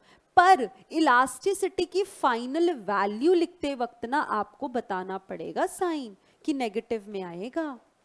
अब यहां से आपने 50% तो निकाल दिया, मैंने आपसे पूछा ये बताओ ना 50% क्वांटिटी बड़ी है या इतने से कम हुई है, अब आप चेक करो, प्राइस तो बड़ा है तो क्वांटिटी तो कम होगी, समझ रहे हो आप, पक्की बात। तो कैलकुलेशंस करते वक्त माइनस इग्नोर कर दो, कैलकुलेशन करते वक्त माइनस इग्नोर कर दो। क्या यहां पर अभी लेटस सपोज मैं यहां पर इसको 20% का डिक्रीज दिखाती तो बच्चा यहां पर इसको -20 लिखता, अरे क्या जरूरत है इन साइन के पंगों में पढ़ने की, फिर क्रॉस मल्टीप्लाई करते मैम माइनस माइनस तो प्लस हो गया, क्यों इतने पंगेबाजी करनी है। Minus ignore while calculating answers, पर जब ईडी की फाइनल वैल्यू लिखोगे ना and that too price elasticity की, माइनस चिपक जाएगा। अभी क्वेश्चन करेंगे ना और अच्छे से समझ में आएगा हम जो कह रहे हैं, ठीक है। अभी जितना, क्या अभी आपको मेरा कुछ कुछ बात समझ में आई, सारी समझ में आई, क्या बात है, चलो अच्छा आगे सुनो। तो मैंने आपसे क्या कहा कि अगर मुझे ईडी निकालना है तो मुझे क्या देखना है, मेरा प्रोपोर्शनेट या परसेंटेज चेंज, या परसेंटेज चेंज इन, चेंज को डेल्टा से डिनोट करते हैं, percentage change in quantity demanded, मैं यहां पे देखो डिमांडेड अक्षर इस्तेमाल कर रही हूं, क्वांटिटी डिमांडेड क्योंकि असर प्राइस का देख रही हूं, upon percentage change in price. पर मेरे लाल तब क्या अगर सवाल परसेंटेज में दे ही नहीं रखा, अगर सवाल कह दे ना, मतलब ना बताए कि परसेंटेज में है, चेंज परसेंटेज में नहीं दिया, तो क्या करो। तो आप मुझे बताओ ये परसेंटेज चेंज कैसे निकाल सकते हो। जैसे मैंने बोला, मैंने क्या बोला, मैंने बोला आपके 10 नंबर आए पहले, ठीक है, फिर आपके आए 15 नंबर, ठीक है। अब आप मुझे बताओ कितना चेंज आया है, 5 तो एब्सोल्यूट अमाउंट है ना, एब्सोल्यूट नंबर है। परसेंटेज चेंज कैसे निकालोगे, new marks minus old marks upon old marks, मतलब ओरिजिनल मार्क्स, ऐसी तो कुछ परसेंटेज निकलती है। तो आपने बोलो ना कितना आएगा, 15 माइनस 10 अपॉन 10, 5 अपॉन 10 कितना आएगा, 5 1 ज़ा 5, 5 2 ज़ा 10, 1 अपॉन 2.5, ऐसे ही आएगा इंटू 100। अच्छा चलो परसेंटेज में 0.5 को इंटू 100 कर दोगे तो कितना आ जाएगा, कितना परसेंट, 50%, ऐसे ही निकाला ना। तो बस यहाँ पे भी अगर मैं इस सबको ऐसे ही लिख दूं कि अगर percentage change in quantity demanded निकालना है, मैं ऐसे लिख दूं, आप मुझसे नाराज तो नहीं होगे, कैसे, देखो देखो ना, new quantity minus old quantity upon old quantity into 100। गुस्सा तो नहीं हो मुझसे, हाँ, न्यूमरेटर या डिनोमिनेटर, न्यूमरेटर है ना, ये ऊपर वाला न्यूमरेटर होता है ना, नीचे वाला डिनोमिनेटर होता है ना। अच्छा तो मैंने ठीक किया ये वाले हिस्से को, ठीक है। क्या परसेंटेज चेंज इन प्राइस ऐसे निकाल सकती हूँ, new price minus old price. आपको नहीं करना एग्जाम में, ये सब थोड़ी ना आएगा डेरिवेशन करके बताओ, क्योंकि फॉर्मूला रटना नहीं है इसलिए आपको समझा रही हूँ। चलो upon old price into 100 into 100। 100 से 100 काट दूं, बोलो कैंसिल हो सकता है 100 से 100? हो जाएगा, ठीक है। चलो मतलब ये देखो, हमारे पास अल्टीमेटली आपको पता होगा ये सबसे ऊपर चला जाता है, ये यहां पे आ जाता है। तो यहां पर हम क्या करते हैं, हमारी old quantity new quantity, old वाले को ना मैं लेटस से इसको क्यू ही लेती हूं, और न्यू माइनस ओल्ड वाले को ना इसको हम लेते हैं डेल्टा क्यू। ये डिनोशन है, डेल्टा क्यू मतलब चेंज इन क्वांटिटी, तो ये चेंज इन क्वांटिटी ही तो आएगा इससे। डेल्टा पी मतलब चेंज इन प्राइस, तो ये डेल्टा पी ही तो आएगा। समझ रहे हो, ये डिनोट हम इसको ऐसे करवाते हैं। तो क्या मैं यहां पे डेल्टा क्यू लिख दूं और ओल्ड क्वांटिटी के लिए क्यू लिख दूं, whole upon new price minus old price को क्या डेल्टा पी लिख दूं, अपॉन पी लिख दूं। सिर्फ 100 से 100 तो आपने कहा था कैंसिल ही हो गया, ये ऊपर चला गया, ये यहां आ गया, delta Q upon delta P into P upon Q, ऐसे निकलेगी इलास्टिसिटी। आपको डेरिवेशन नहीं करनी, समझ में आई? बहुत बढ़िया बात। नहीं समझ में आई, इग्नोर। पर समझ में आनी चाहिए थी, ऐसा कुछ था ही नहीं इसमें कि मैंने कुछ बहुत अलग से आपको समझा दिया, बड़ा बेसिक सा बताया था। क्या मैंने आपको बताया, बस इसी फॉर्मूले को मैं चाहती तो मैं ये भी बोल सकती थी कि ईडी ऐसे भी निकल सकता है। देखो देखो, ईडी का दूसरा फॉर्मूला ये होता है, ईडी ऐसे भी परसेंटेज वाले से भी निकल सकता है, और अगर परसेंटेज में वैल्यू नहीं दे रखी ना तो ऐसे निकाल लेना। बस मैंने आपको ये समझाया है कि वो फॉर्मूला आया कैसे है। तो मैंने आपको क्या समझाया भैया, परसेंटेज चेंज अगर दे रखा है, या और हमें आप ये कह लो कि इसको अगर मुझे इलैबोरेट करना है, परसेंटेज चेंज निकालना है, तो कैसे करते हो, new minus old upon old. Quantity के लिए है तो new quantity minus old quantity upon old quantity, price के लिए है तो new price minus old price upon old price. बस ये न्यू माइनस ओल्ड चेंज ही तो है, change in quantity delta Q, new minus old price change in price ही तो है डेल्टा पी। और जो ओरिजिनल वाले होते हैं ना, ओल्ड वाले, उनको सिंपल पी और क्यू से डिनोट करते हैं। तो अल्टीमेटली मेरे पास ये फॉर्मूला आता है। सो बेसिकली क्रक्स क्या है मेरा, अगर मुझे ईडी निकालना है, परसेंटेज में वैल्यू दे रखी है, तो percentage change in quantity upon percentage change in price. और दूसरा कैसे निकल सकता है, अगर एब्सोल्यूट टर्म्स में बात की है तो कैसे निकलेगा, delta Q upon delta P into P upon Q, where P and Q are original values, new वाली नहीं, ओरिजिनल वाली। मतलब यहां पे कैसे, मैंने कहा डेल्टा क्यू दिया है 20% से बढ़ गया, डेल्टा पी दिया है 40% से गिर गया। और यहां पे वैल्यूज कैसे दे रखी होंगी, जब प्राइस 5 था 10 की डिमांड थी, जब प्राइस 6 हो गया तो 8 की डिमांड हो गई। यहां पे कैसे लग जाएगा ये वाला फॉर्मूला, परसेंटेज चेंज 20 अपॉन 40। और यहां पे कैसे लगेगा, अगर इस प्रकार से आपको सम दे रखा है, तो आप बताओ delta Q, change in quantity कितना 2, चेंज इन प्राइस कितना 1, ओरिजिनल प्राइस 5, ओरिजिनल क्वांटिटी 10, बस सॉल्व कर दो, कितना आ जाएगा 1 आ जाएगा। आई बात समझ आपको, पक्की बात, श्योर? कुछ क्वेश्चंस करें? अच्छा, it is always negative, it is always negative, तो यहां पे भी आंसर नेगेटिव में आएगा, यहां पे भी आंसर नेगेटिव में आएगा। पर मैम तब क्या, अगर सवाल नेगेटिव दे ही नहीं रहा है तो फिर बेटा एब्सोल्यूट आंसर सही है। क्या मतलब मैम, क्या मतलब, दोबारा बताओ। लेट अस सपोज ईडी की वैल्यू आपकी 2.5 आई थी ना, देखा जाए तो वैल्यू तो माइनस में होती है, पर ऑप्शन दे रहा है, option A 2.5, option B -2.5, option C 1, option D 0। बोलो ये आंसर आया है तो आप किसके साथ जाओगे, ऑप्शन बी के साथ।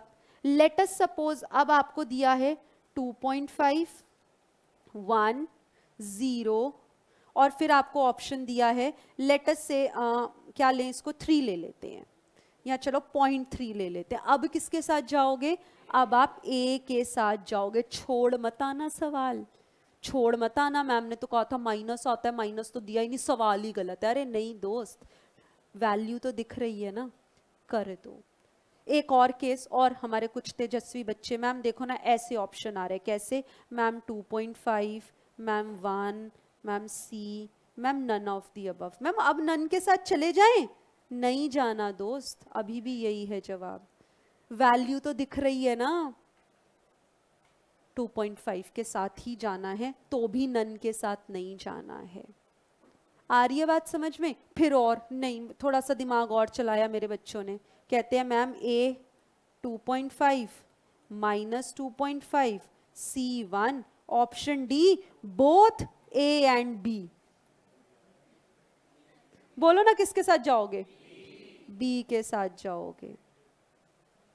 समझ में आ रहा है? ये सारे 4 जो मैंने केसेस बनाए हैं, ये करना है हमें।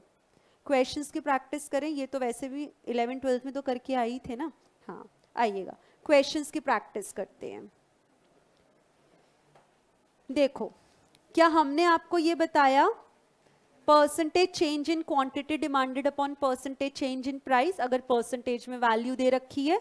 दूसरा, अगर डेल्टा की फॉर्म में है, परसेंटेज में नहीं दे रखी वैल्यूज, नंबर्स में दे रखा है, तो फिर delta Q upon delta P into P upon Q जो है वो रहेगा। चलिएगा दोस्त, क्वेश्चन नंबर 1, 2, 3, 4, 5। क्वेश्चन नंबर 1 जिसका हो गया हो ना, स्टेज पे आके सॉल्व करके बताओ। बुक लेके आना, अपना सॉल्यूशन लेके आना, बस यहां पर लिखना है आपको। और प्लीज ट्राई करना, घबराना नहीं, कुछ नहीं होगा। गलत कर दो मुझे मंजूर है, गलत आप करोगे तभी तो हम सही करेंगे ना, हम आपका आंसर सही करने के लिए बैठे हैं। क्वेश्चन नंबर 1, सिर्फ क्वेश्चन नंबर 1, अगर कोई भी आना चाहते हो यहाँ पर सॉल्व करना चाहते हो, you bring your own solution, you bring your own books जहाँ आपने सॉल्व किया, बस यहाँ पे आपको आके लिखना है प्लीज। ये झिझक, ये हेजिटेशन, ये डर स्टेज का, माइक का यही मौका है, हटा दो, छोड़ दो। आगे ये मौके नहीं मिलेंगे, मार्क माई वर्ड्स। आप एक्सपीरियंस करेंगे when you'll go in your इंटर्स और योर फाइनल्स, तब आपको पता चलेगा करना क्या है। आंसर मुझे पता है 99% बच्चों के आगे होंगे, आई गेस 100% बच्चों के आगे होंगे। फर्स्ट क्वेश्चन में तो कुछ है ही नहीं, बस आपको यहाँ पर आना है और लिखना है। आप अपना सॉल्यूशन लेकर आओ, आप अपनी बुक लेकर आओ, ये डर छोड़ दो बच्चे, कुछ नहीं होने वाला। बोलो कौन आ रहा है? हेल्प हम करेंगे ना, हम किस लिए बैठे हैं, आ जाओ। और प्लीज़ अगर कोई दोस्त आए ना तो उन्हें मोटिवेट करें, कैसे, थोड़ी तालियां वालियां बजा दिया करो। हाँ, यहाँ तक आने में ना बहुत हिम्मत चाहिए बच्चे। और लिटरली ये डर, हेजिटेशन सिर्फ फर्स्ट टाइम का होता है, पहली बार वो यहाँ से यहाँ तक का डर है, उसके बाद वो भी हेजिटेशन खत्म हो जाता है। आइए। हाँ हाँ बेटा बैठो जी, आप भी देखो कुर्सी कंफर्टेबल है या नहीं है। चलो स्क्रीन स्क्रॉल करके दूं या आप करेंगे? चलिए,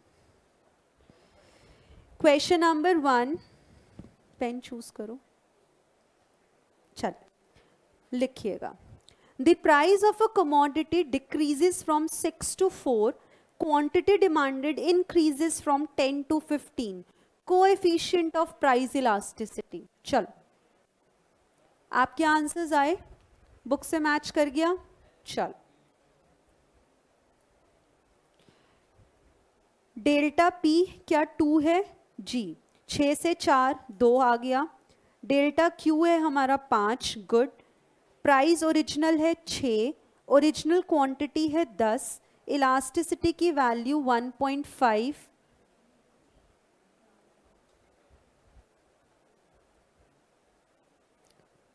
-1.5। क्या ठीक है इनका आंसर? बिल्कुल परफेक्ट है, थैंक यू सो मच। थोड़ा सा मोटिवेट कर दो यार, तालियां बजाने में भी तुम्हारा क्या जाता है? हाँ perfect, very good. You want me to solve this question once more? बोलो, समझ में आया? कुछ नहीं था, प्राइस कितना था 6 से 4, क्वांटिटी थी 10 से 15, बस ये टेबल था और ये आपके दोस्त ने सॉल्यूशन दे दिया, विच इज परफेक्टली ओके। कोई इसमें चेंज नहीं करना, बिल्कुल सही है। समझ में आया कैसे की है? मैं करके बताऊं एक बार? कोई भी हाथ उठा के बता दो मैम, एक बार आप कर दो, हमें नहीं समझ में आया। सबको आया? देखो आपके दोस्त ने कितने अच्छे से समझाया है आपको। ऑनलाइन आपके आंसर्स आए? चलें, क्वेश्चन नंबर 2 के लिए कौन आ रहे हैं? आ जाओ आ जाओ आ जाओ आ जाओ आ जाओ आ जाओ। Question number 2। हाँ जी, अरे किसी भी सवाल के लिए कोई भी आओ। क्वेश्चन नंबर 2 करेंगे।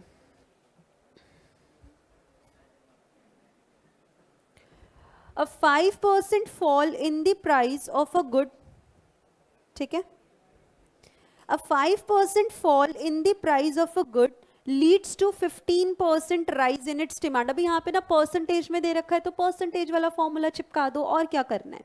इलास्टिसिटी निकालनी है, comment on it's value. Comment अभी छोड़ दे, मैंने नहीं सिखाया, सिर्फ वैल्यू निकाल के बताएं। आपके दोस्त लिख रहे हैं percentage change in quantity demanded upon percentage change in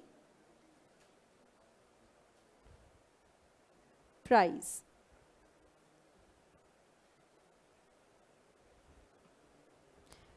quantity demanded 15% से चेंज हुई, 5% का प्राइस चेंज हुआ। आंसर 3 -3। क्या ठीक है? बिल्कुल ठीक है, बहुत बढ़िया, गुड, परफेक्ट। कंजूसी की ना हद होती है। हाँ यार, आपके क्लासमेट्स हैं, आपके दोस्त हैं सब, आप उन्हें मोटिवेट नहीं करेंगे तो बताएं, फिर तो अच्छी बात नहीं है ना। और यहाँ तक आना, आप यकीन माने, हिम्मत चाहिए। हम सब क्यों नहीं आ पा रहे हो? आप सब क्यों नहीं आ पा रहे हो? क्यों घबरा रहे हो? मतलब हिम्मत चाहिए ना। तो अगर कोई हिम्मत दिखा रहा है, अपने आप को आगे लाना चाहते हैं, तो प्लीज आप उन्हें थोड़ा मोटिवेट करें बच्चे। चलें, अच्छा बताओ, सेकंड क्वेश्चन सॉल्व करके देना है? नहीं, पक्का? चले, थर्ड के लिए कौन आएंगे? आ जाओ आ जाओ।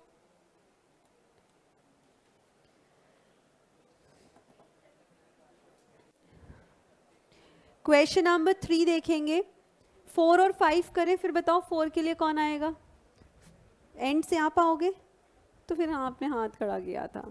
चलो 4 और 5 कर लें, जिनका हो गया। नहीं रखो, आप करो अपना। The price of a good decreases from ₹100 to ₹60 if the price elasticity of demand for it is 1.5 and the original quantity demanded is 30 units। अभी देखो सवाल में सिर्फ 1.5 दे रहा है, वो कहाँ माइनस दे रहा है? इसका मतलब मैम सवाल ही गलत है, हम तो छोड़ा है। ऐसा कुछ नहीं है, प्रेफरेंस माइनस को देनी है। अगर नहीं दिया है माइनस का साइन, ना आप गलत हो ना सवाल गलत है। एब्सोल्यूट वैल्यू के साथ आप जा सकते हो, कंसिडर कर सकते हो अगर माइनस साइन नहीं भी लगाया है तो, पर पहली प्रेफरेंस माइनस को ही देनी है। और दूसरी बात ये कि जब यहाँ पे आप सवाल के सॉल्यूशन में ईडी की वैल्यू रखेंगे तो माइनस साइन के साथ नहीं रखिएगा, वैल्यू जो है वो 1.5, हाँ जी 1.5 ही आप जो है उसको कंसिडर करेंगे।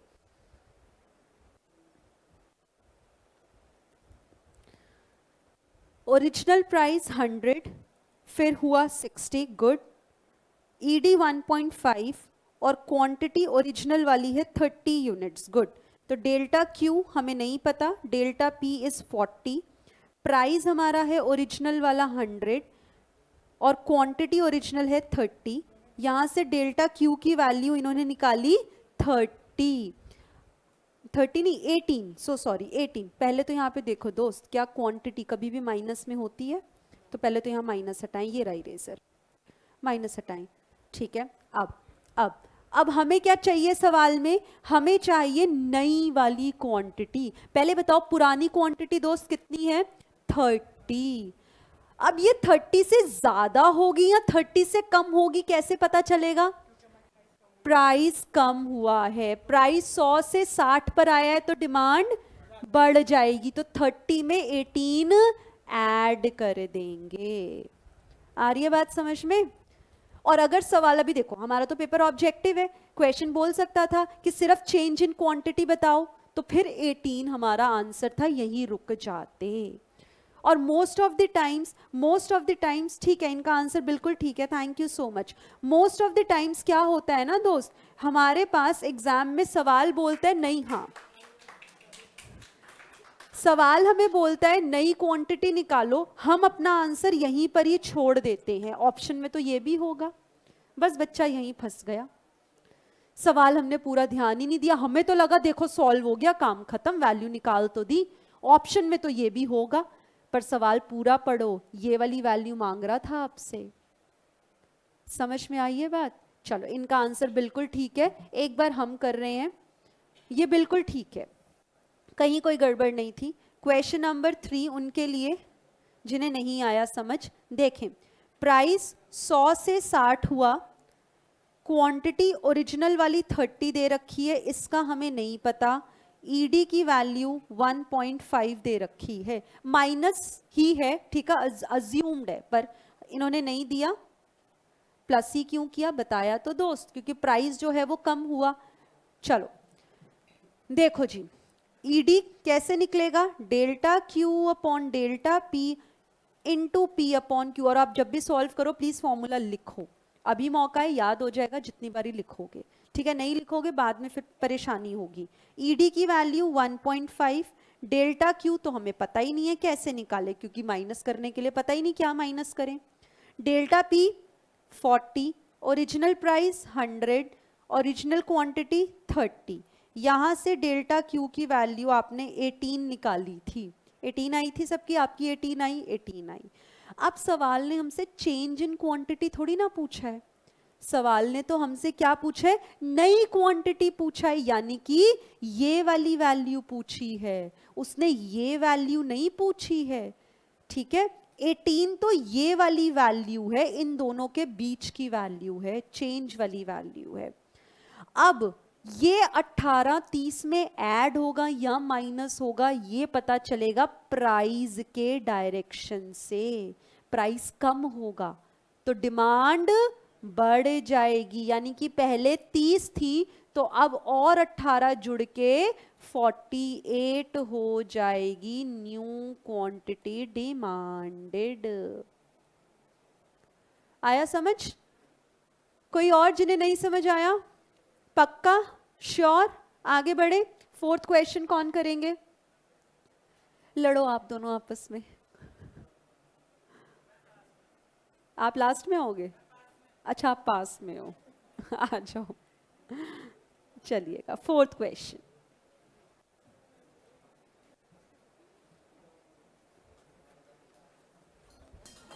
कंजूस मक्खी चूस,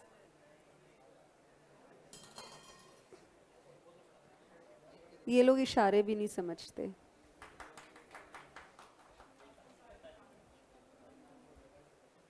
The quantity demanded by a consumer at a price of ₹9 per unit is 800, ठीक है, प्राइस 25% से गिर गया, नई क्वांटिटी, अच्छा क्वांटिटी डिमांडेड राइजेज बाय 160, मतलब अगर पहले 800 थी ना तो अब 960 है, इंक्रीजेज बाय, राइजेज बाय, ये अक्षर बाय हम इग्नोर मार देते हैं, बहुत बच्चों ने क्या किया होगा, 800 160, ये तो है ही नहीं, 800 इंक्रीजेज बाय इतने से बढ़ गया, कितने से बढ़ गया, 160 से बढ़ गया, तो 800 प्लस 160 960, यानी कि 160 क्या है, डेल्टा क्यू की वैल्यू है। चलो आंसर इनका 0.8 करेक्ट है, थैंक यू सो मच।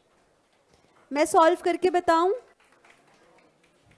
कोई जो कह दो कि एक बार सॉल्व कर दो, चलो आइएगा, you are an amazing teacher, thank you Vishali, मिलने आइएगा आप हमसे, हाँ घूमने चलेंगे। चलो जी, एक बार 4th क्वेश्चन आपके लिए हम सॉल्व कर रहे हैं फिर से, देखिएगा, the quantity demanded by a consumer at a price 9, price है 9, उस समय हम 800 यूनिट्स परचेज कर रहे हैं, प्राइस गिर गया 25% से, काहे को बातें कर रहे हो भाई, जिनका हो गया शांति से देख लो ना, या फिर 5वां क्वेश्चन कर लो, बातें ना करो प्लीज। और उसके बाद जो क्वांटिटी है वो राइज करती है 160 से, यानी कि अगर ये 800 है तो ये 160 से बढ़ के 960 पर आ गई है। और मैम बड़ी ही क्यों है? पहली बात तो सवाल भी कह रहा है राइज कर रही है, और दूसरी बात जब प्राइस 25% से फॉल हुआ है तो भी तो क्वांटिटी ने राइज ही करना था। कैसे भी समझ लो भाई, या तो सवाल खुद ही यहाँ पे कह ही रहा है कि वो राइज कर रहा है। अगर वो ये कह देता क्वांटिटी डिमांडेड चेंजेस बाय 160, तो अब चेंज में क्या कैसे पता चले कि प्लस करें या माइनस करें? तो चेक करो ना प्राइस का डायरेक्शन। प्राइस गिर रहा है तो चेंज कैसा आया होगा? डिमांड में बड़ा होगा, ऐड करना है। ठीक है जी, ठीक है। अच्छा अब आप बताओ, देखो दो तरीके हैं इस सवाल को सॉल्व करने के, या तो क्वांटिटी में भी परसेंटेज चेंज निकाल लो, या फिर प्राइस में जो परसेंटेज दे रखा है उतने से उसको माइनस कर दो। बताओ ना, 9 का 25% माइनस करके कितना आएगा? 9 का, बोलो ना, 9 का 75% निकाल दो। ये चल नहीं रहा कैलकुलेटर। 6.75। ठीक है, या तो ऐसे कर लो। दूसरा तरीका क्या है? क्वांटिटी का परसेंटेज चेंज निकाल लो। वो कैसे निकलेगा? 160 अपॉन 800 इंटू 100। तो दोनों ही आपके पास परसेंटेज में वैल्यू आ जाएगी। ठीक है, चल तो हम क्या करेंगे अब? ईडी की value delta Q by delta P into P upon Q. Delta Q कितना है? 160। डेल्टा पी कितना है जी? बोलो ना। Delta Q upon delta P. Delta P कितना? आप लोग कौन से फॉर्मूले से कर रहे हो? परसेंटेज से कर रहे हो या एब्सोल्यूट वैल्यू से? क्योंकि जो आप कर रहे हो फिर वो मैं नहीं करूंगी। I tell you other way. बोलो आपने कौन सा मेथड यूज किया है? ये वाला जो आपके दोस्त ने किया है परसेंटेज वाला, या जो हम अभी कर रहे हैं एब्सोल्यूट वैल्यू वाला? परसेंटेज वाला। ठीक है जी।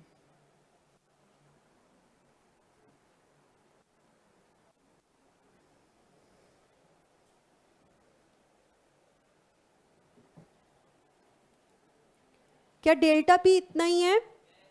अच्छा, ओरिजिनल प्राइस 9, ओरिजिनल क्वांटिटी 800। यहां से वैल्यू कितनी आ रही है ईडी की? 0.8। क्या किस्सा खत्म?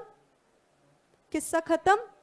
हम तो माइनस लगाएंगे ना, -0.8। समझ में आई बात? श्योर? फिफ्थ कौन कर रहे हो? आप आओगे? आओ, चलो उनको आने देते हैं, उन्होंने पहले भी कहा था। आओ।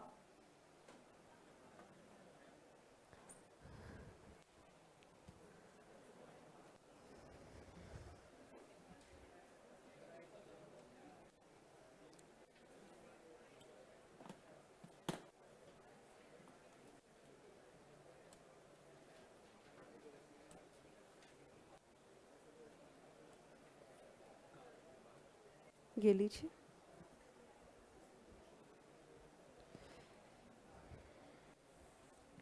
A consumer buys 80 units of a good at a price of ₹4 per unit. Suppose price elasticity of demand is -4. At what price will he buy 60 units?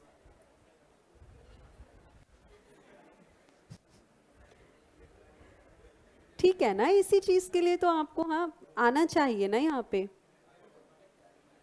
कांप क्यों रहे हो?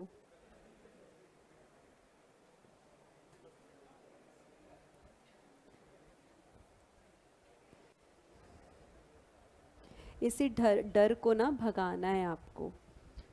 और अगर ये आए हैं ना तो आप यकीन माने इट्स रियली कमेंडेबल। वो चाहते, वो कांप रहे थे, वो मना भी कर सकते थे मैं नहीं जाऊंगा। स्क्रॉल करो ना हाथ से नहीं, उससे करो। हाँ जी, हाँ जी।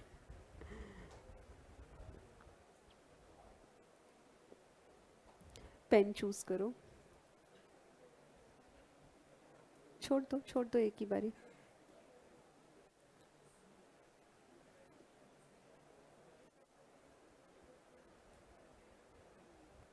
आंसर आया आप लोगों का? हाँ, चल देखते हैं। 80 यूनिट्स हैं 4 रुपए के प्राइस पर। ईडी की वैल्यू दे रखी है 4। हमें बताना है नया प्राइस 60 यूनिट्स के लिए। ठीक है, तो डेल्टा पी निकाला होगा, फिर वहां से आपने नया प्राइस निकाला होगा। बताओ जो आपका डेल्टा पी आया है, नए प्राइस पे पहुंचने के लिए उस वैल्यू को ऐड करोगे या माइनस करोगे? ऐड करोगे। क्यों ऐड करोगे? क्योंकि 80 से 60 हमारे अगर यूनिट्स हो रहे हैं तो प्राइस बढ़ रहा होगा, हेंस आप ऐड करोगे।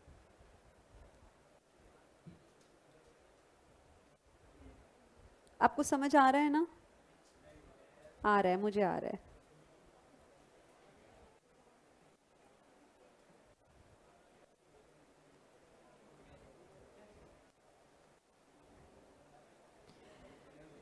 तो इन्होंने डेल्टा पी निकाला है 0.25।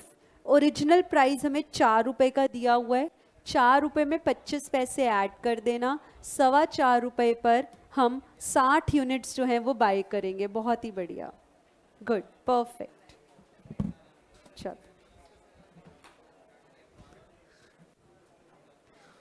तुम लोग ना एक वो सोच लो कि तालियां बजानी है या नहीं बजानी है। चलो, you want me to solve it again? Done, sure, पक्की बात? चलो बहुत बढ़िया। अब देखेंगे दोस्त, अब ना मेरे एक सवाल का ना छोटू सा जवाब देना। क्या जवाब देना है? ध्यान देना, मेरी बात का छोटू सा जवाब। मैंने आपको बोला एक प्रोडक्ट है ए, एक प्रोडक्ट है बी, एक प्रोडक्ट है ए, एक प्रोडक्ट है बी। ईडी की वैल्यू इसकी है 2, इसकी है लेट अस सपोज 4, पर ये तो माइनस में होंगी ना, -2 -4। और ये आपको पता है माइनस क्यों आता है? क्योंकि प्राइस और क्वांटिटी का रिश्ता उल्टा होता है, इसके अलावा इसका कोई रीजन नहीं है, कोई भी रीजन नहीं है। और अभी आपने देखा सॉल्यूशन के समय पे तो हम माइनस लगाते भी नहीं है। ठीक है, ठीक है, आप ना मुझको बस ये बताओगे, आप मुझको ये बताओगे इनमें से कौन सा ज्यादा इलास्टिक है, कौन सा कम इलास्टिक है। मतलब जिसकी जितनी ज्यादा वैल्यू होगी वो उतना ही ज्यादा इलास्टिक होगा ना, यही तो मतलब हुआ। आप मुझे ये बताओ इसमें से कौन सा ज्यादा इलास्टिक है, कौन सा कम इलास्टिक है। पहले तो बताओ इलास्टिक कौन सा है ज्यादा? -2। -2 की बोली लगाओ, ए की बोली लगाओ, अब बी की बोली लगाओ। अब जिसने भी ए की बोली लगाई थी ना, साथ वाले से ना आप लोग ना सुनोगे बातें। मतलब यार एक बात बताओ, आप लोग एक बात बताओ, प्लीज प्लीज प्लीज सुनो सुनो सुनो।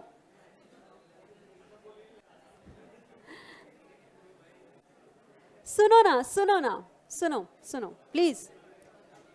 मेरी बहनों के भाइयों, मुझे सुनो, मैं आपसे बात कर रही हूँ, मेरी मधुर वाणी सुनो सुनो।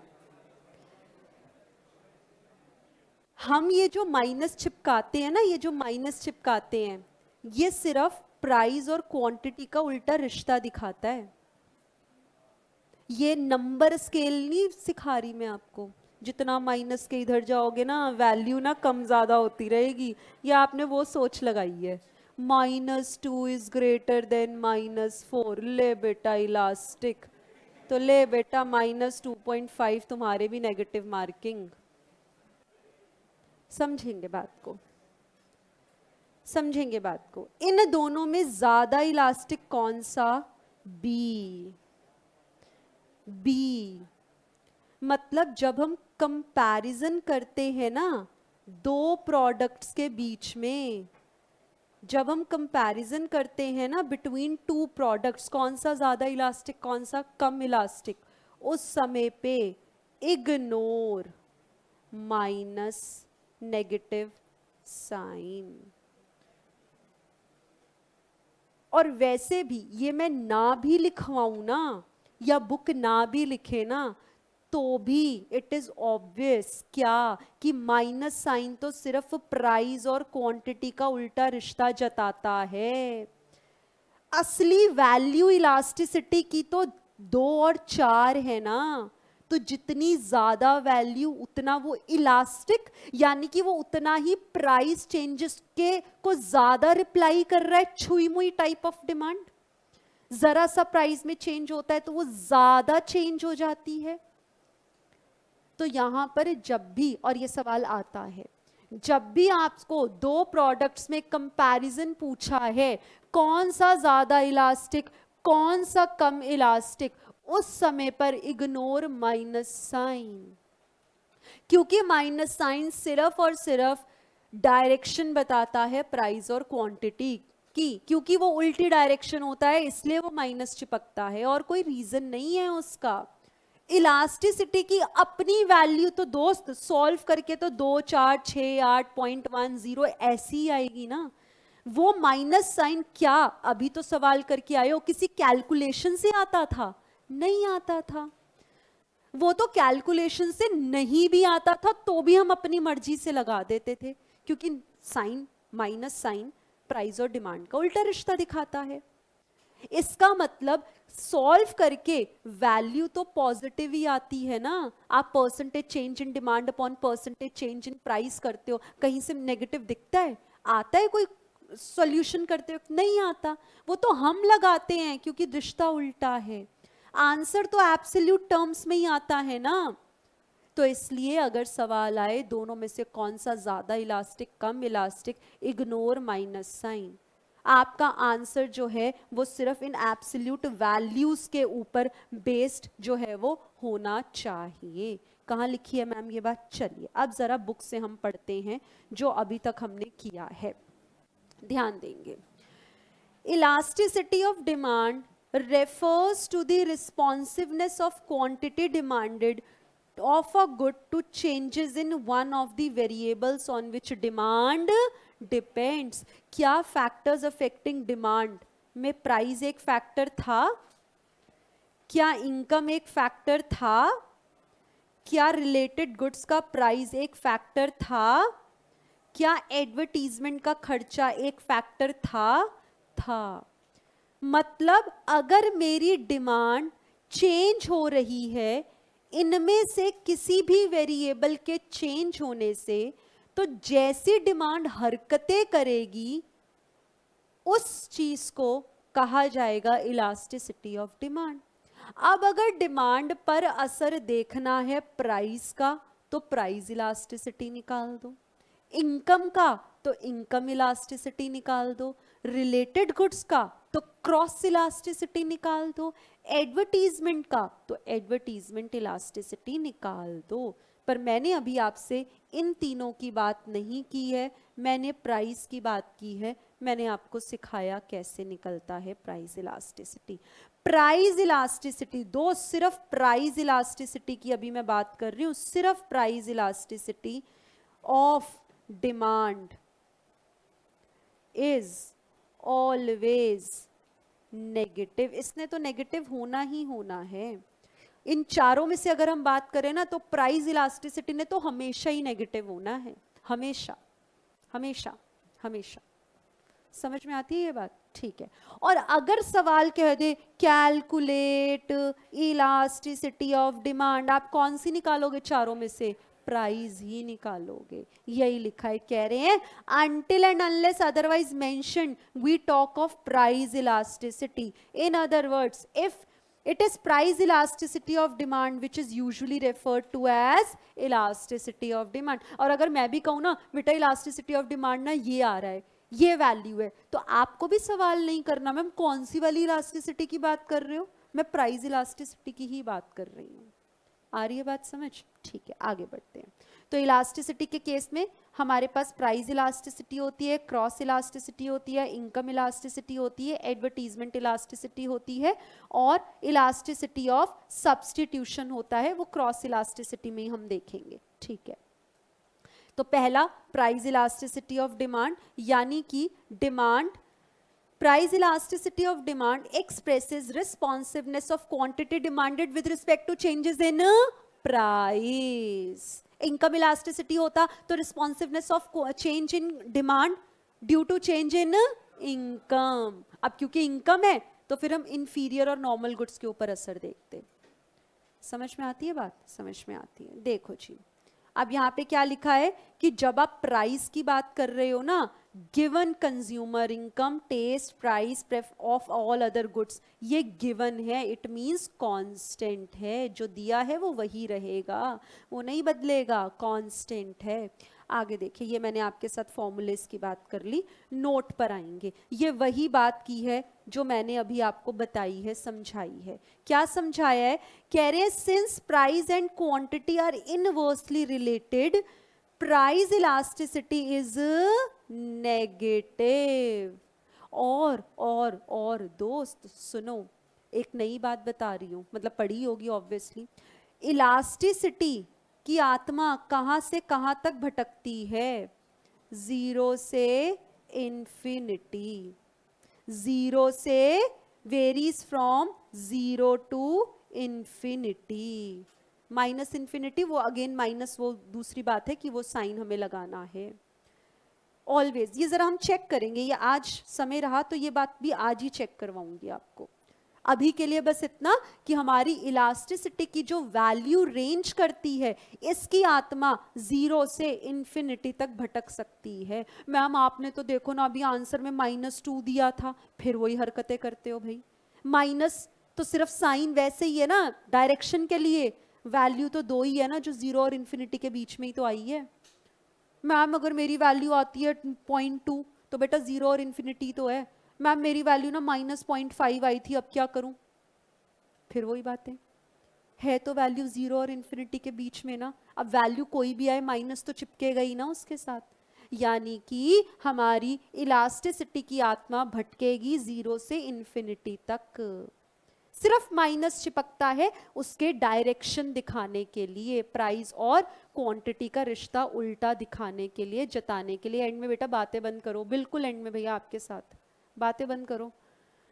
देखो जी, अब क्या लिखा है? फॉर एग्जाम्पल, अच्छा कह रहे हैं while interpreting the coefficient of price elasticity, जब हम इंटरप्रिटेशन कर रहे हैं, जब हम समझ रहे हैं, we consider only the magnitude, that means absolute value, and draw our conclusions. अगर मैं आपसे कहूं कि प्रोडक्ट ए की इलास्टिसिटी -2, बी की -4, कौन सा ज्यादा इलास्टिक?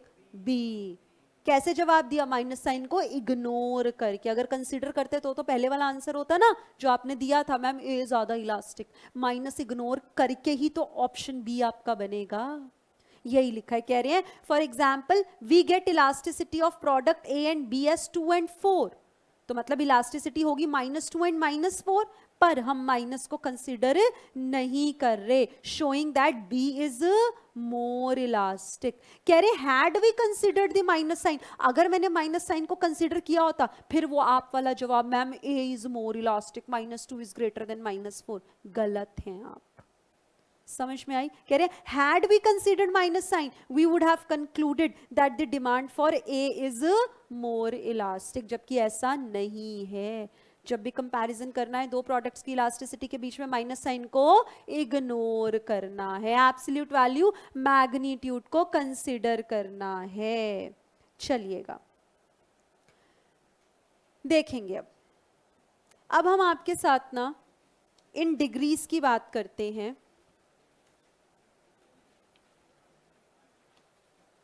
ध्यान देंगे आप ना, मुझको बस एक बात बताना, अब हम रटेंगे तो खैर कुछ भी नहीं। सुनिएगा, मैं कुछ केसेस यहाँ पे लिख रही हूँ, आपको क्या करना है, सिर्फ मुझे वैल्यू बतानी है, ठीक है? ईडी की वैल्यू बतानी है और आपको कुछ नहीं करना। हमारे पास ना लेट अस सपोज मैंने बोला क्या, मैंने बोला मेरा जब प्राइस 10% से इनक्रीज होता है तो मेरी क्वांटिटी 20% से कम हो जाती है। हाँ, जब मेरा प्राइस 10% बढ़ता है ना, प्राइस थोड़ा सा बढ़ता है, लोग ना बिल्कुल मना कर देते, नहीं खाना, हो सकता है सब्स्टिट्यूट उसका अवेलेबल होगा, वहां जाके भटक जाएंगे हम लोग। तो ऐसा कभी कभी होता है ना, जरा सा भी आप प्राइस को चेंज करोगे, हम अपनी डिमांड बहुत ज़्यादा जो है कम कर देंगे। क्योंकि हमें पता है भैया सब्स्टिट्यूट अवेलेबल है। आज कोक पेप्सी वाले अपनी 10 रुपए वाली बॉटल को 11-12 रुपए पे कर दें, तो बोलो ना थम्स अप भी तो है और भी तो उसके सब्स्टिट्यूट हैं, यानी कि वो 1-2 रुपए भी प्राइस बढ़ाएगा ना तो बहुत सारी जनता उसकी डिमांड कम कर देगी। तो ऐसा हो सकता है ना कि थोड़ा सा प्राइस हमने इंक्रीज किया पर डिमांड ज्यादा से कम हो गई, ये वो वाला केस है। ठीक है, आप ना मेरे को बताओगे क्या इस केस में ईडी की वैल्यू कैसे निकलेगी? वो तो हमें पता है मैम, परसेंटेज चेंज इन, अब मैं पूरा नहीं लिख रही, change in quantity upon change in price से निकलता है। यानी कि यहां पर कैसे आएगी वैल्यू? 20/10, वैल्यू क्या आई? 2 -2, ठीक है -2। अच्छा चलो -2। अब ऐसे केस को क्या बोलते हैं? जब हमारा change in price is less than change in quantity. आप मुझे बताओ क्या क्वांटिटी पर असर ज्यादा आया प्राइस चेंजेस का? ज्यादा आया? इलास्टिक बोलोगे या इन इलास्टिक बोलोगे? इलास्टिक बोलोगे, मैं भी इलास्टिक ही बोलूंगी, मैं भी इलास्टिक बोलूंगी। यानी कि इलास्टिक डिमांड कब होती है? जब प्राइस का असर डिमांड पर ज्यादा आ जाए। अब मैंने तो प्राइस को कम किया, ज्यादा किया, लेट अस सपोज 10% प्राइस मैं कम करती हूं, 20% से डिमांड इंक्रीज हो जाती है, तब भी तो वैल्यू ज्यादा ही आएगी ना। मतलब कि इस केस में भी तो डिमांड ने ज्यादा ही रिएक्ट किया है ना प्राइस के चेंजेस के मुकाबले। तो जब डिमांड ज्यादा रिएक्ट करेगी तो वो ज्यादा इलास्टिक है, इसको बोलेंगे इलास्टिक डिमांड। यानी कि जब प्राइस का असर कम है, डिमांड ज्यादा से चेंज हो गई, छुई मुई डिमांड, जरा सा प्राइस को चेंज किया, प्राइस के मुकाबले डिमांड ने ज्यादा चेंज अपने में दिखा दिया, ये छुई मुई डिमांड है हमारी, इलास्टिक डिमांड। ठीक है जी, इतनी बात समझ में आई? समझ में आई। चल नेक्स्ट केस लेते हैं, इसको बोला जाएगा इलास्टिक डिमांड। नेक्स्ट केस लेते हैं, देखिएगा, सुनेंगे। नेक्स्ट केस में मैंने कहा मेरा प्राइस 10% से इंक्रीज हुआ, पर मेरी डिमांड जो है ना, डिमांड कम हो गई, लेट अस सपोज 5% से। जरा आप मुझे बताओ क्या प्राइस इंक्रीज होने से डिमांड में बहुत ज्यादा फर्क आया? नहीं आया। अरे मेडिसिन कोई महंगी भी कर दे, जितनी खानी है उतनी तो खानी है ना मुझे। तो कुछ कुछ प्रोडक्ट्स ऐसे भी होते हैं कि आप प्राइस बढ़ा भी दो ना तो भी लोग डिमांड जो है वो करते हैं, ज्यादा फर्क नहीं आता है, ज्यादा फर्क नहीं आता है। थोड़ा बहुत जिन लोगों को ज्यादा जरूरत नहीं थी, बस उन्होंने अपनी डिमांड खत्म की होगी, जिनको चाहिए ही चाहिए, ये उस कैटेगरी के लोग हैं। तो यहां पर आप मुझे बताओ ईडी की वैल्यू कैसे निकलेगी? 5/10 कितनी आएगी? 0.5। फिलहाल के लिए माइनस को हम इग्नोर कर रहे हैं, वैल्यूज देख रहे हैं। हाँ माइनस में आएगा, नो डाउट, आप बिल्कुल सही हैं, 0.5।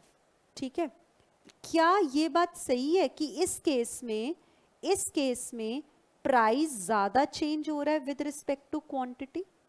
इलास्टिक या इन इलास्टिक? डिमांड बताओ, डिमांड पे तो ज्यादा असर नहीं आया, नहीं आया, नहीं का मतलब इन इलास्टिक, इसको बोला जाएगा इन इलास्टिक। अच्छा एक चीज और बताना, क्या मैं कंक्लूजन में ये कह सकती हूं कि केस 1 में जब डिमांड इलास्टिक होगी तब पक्की बात है ईडी की वैल्यू ग्रेटर देन 1 नहीं आएगी? पक्की बात है ना। क्यों? क्योंकि मेरा न्यूमिरेटर तो हमेशा ही ज्यादा होगा डिनोमिनेटर से। तो जब भी न्यूमिरेटर डिनोमिनेटर से ज्यादा होगा तो वैल्यू तो 1 से ज्यादा आएगी ही ना। तो यहाँ पे जब इलास्टिक डिमांड होगी तब अब याद करने वाले जो हमारे चीजें हैं ना, वो एक ये वाला बॉक्स रहेगा, याद क्या, मैं जो समझने वाले हैं वो एक ये वाला बॉक्स रहेगा, बाकी चीजें तो वहां कंक्लूजन तक पहुंचने के लिए हम आपको समझा रहे हैं। ठीक है जी, तो जब जब इलास्टिक डिमांड होगी तब तब वैल्यू ईडी की ग्रेटर देन 1 होगी, और जब जब इन इलास्टिक डिमांड होगी इसका मतलब वैल्यू लेस देन 1 होगी। तो यहां पर क्या वैल्यू लेस देन 1 होगी? हाँ बिल्कुल होगी, क्योंकि यहां पर तो हर बार प्राइस का चेंज ज्यादा है, यानी कि न्यूमिनेटर का चेंज ज्यादा है या डिनोमिनेटर का? डिनोमिनेटर का चेंज ज्यादा है, न्यूमिनेटर कम है, तो क्या वैल्यू हमेशा लेस देन 1 होगी? हाँ पक्का होगी। आ रही है बात समझ में? आगे देखो, नेक्स्ट केस देखो। मैंने कहा क्या? मैंने कहा मेरा प्राइस 10% से बढ़ गया और मेरी ना डिमांड भी 10% से गिर गई। मेरा ना प्राइस बढ़ा 10% से, डिमांड भी 10% से कम हो गई। आप मुझे बताओ ना, ईडी की वैल्यू 10/10 क्या 1 आएगी? क्या यहां पर क्वांटिटी और प्राइस का बराबरी का चेंज है? इसको कहा जाता है। क्या जब दोनों में बराबर का चेंज होगा हमेशा वैल्यू 1 आएगी? जब दोनों बराबर से कम या ज्यादा होंगे तो क्या हमेशा वैल्यू 1 आएगी? हाँ जी, ईडी की वैल्यू हमेशा 1 आएगी, और जब ईडी की वैल्यू 1 होती है उसको बोला जाता है यूनिट इलास्टिक। उसको बोला जाता है यूनिट इलास्टिक। इसको लिख लेना, चाहे अभी लिख लो, नहीं तो घर पे जाके पॉज करके स्क्रीन को लिख लेना, इसको लिख लीजिएगा। अभी समझने पे आप ध्यान दो।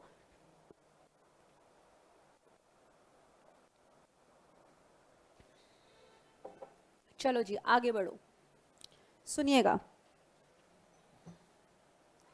एक केस ऐसा, मैंने प्राइस तो बढ़ाया 10% से, पर मेरी डिमांड कह रही है मैं नहीं चेंज होने वाली, मैं तो बिल्कुल चेंज नहीं होंगी, मैं तो जिद्दी हूं, जिद्दी हूं मैं नहीं चेंज होने वाली। भाई एक गोली डॉक्टर ने मुझे बोली है खाने के लिए, अब प्राइस जितना भी हो जाए, डॉक्टर कह रहा है कि भैया ये वाली गोली नहीं खाओगे ना तो कल से दिखोगे नहीं आप। तो बोलो ना, क्या प्राइस महंगी होने से खाना छोड़ दूं? उतनी ही तो खाऊंगी। क्या कम होने से ज्यादा खा लूं? ऐसा भी नहीं है। मतलब क्या प्राइस के चेंज होने से इस पर्टिकुलर केस में डिमांड पे मेरा कोई असर आएगा? नहीं आएगा, नहीं आएगा। मतलब यहां कोई चेंज नहीं आया, मतलब क्वांटिटी में कोई चेंज नहीं, प्राइस 10% का, 0/एनीथिंग इज 0। क्या जब क्वांटिटी में कोई चेंज नहीं तो मतलब डिमांड तो बिल्कुल नहीं चेंज कर रही, बिल्कुल नहीं चेंज कर रही। तो हमेशा जब चेंज कर ही नहीं रही और बिल्कुल भी चेंज नहीं कर रही तो वैल्यू 0 ही तो आएगी, हमेशा आएगी। ऐसे केस को क्या मैं ऐसे लिख दूं कि डेल्टा क्यू 0 है, चेंज ही नहीं है कोई भी with respect to any change in price. जब ऐसी बात है तो पहले तो मुझे ये बताओ, डिमांड क्योंकि चेंज नहीं हुई तो इलास्टिक या इन इलास्टिक? In elastic. इसको बोला जाएगा perfectly in elastic, perfectly in elastic. अभी इनके ग्राफ कैसे बनेंगे वो तो बाद में सिखाएंगे, पहले इतनी बात। Perfectly in elastic. समझ में आ रही है आपको बात मेरी? समझ में आ रही है, ठीक है। आगे देखो, नेक्स्ट केस देखो, नेक्स्ट केस देखिएगा। मैंने कहा क्या? मैंने कहा क्या? मैंने तो ना बस प्राइस जो है ना 10% का बढ़ाया था, पर पता नहीं क्या हुआ, डिमांड ना बहुत ज्यादा से कम हो गई, बहुत ज्यादा से, पता ही नहीं चल रहा, इनफाइनाइट कम हो गई है। क्या इस केस में मैंने क्या कहा? इनफाइनाइट चेंज हो गई है। तो इस केस में क्या क्वांटिटी का चेंज इनफाइनाइट है? क्या प्राइस का चेंज 10 है? क्या ये बात है या नहीं है? Infinity upon anything is infinity. क्या यहां पर क्वांटिटी का चेंज इनफाइनाइट है? इसको बोलूं इलास्टिक या इन इलास्टिक? क्योंकि डिमांड चेंज हो गई तो इलास्टिक है, परफेक्टली इलास्टिक।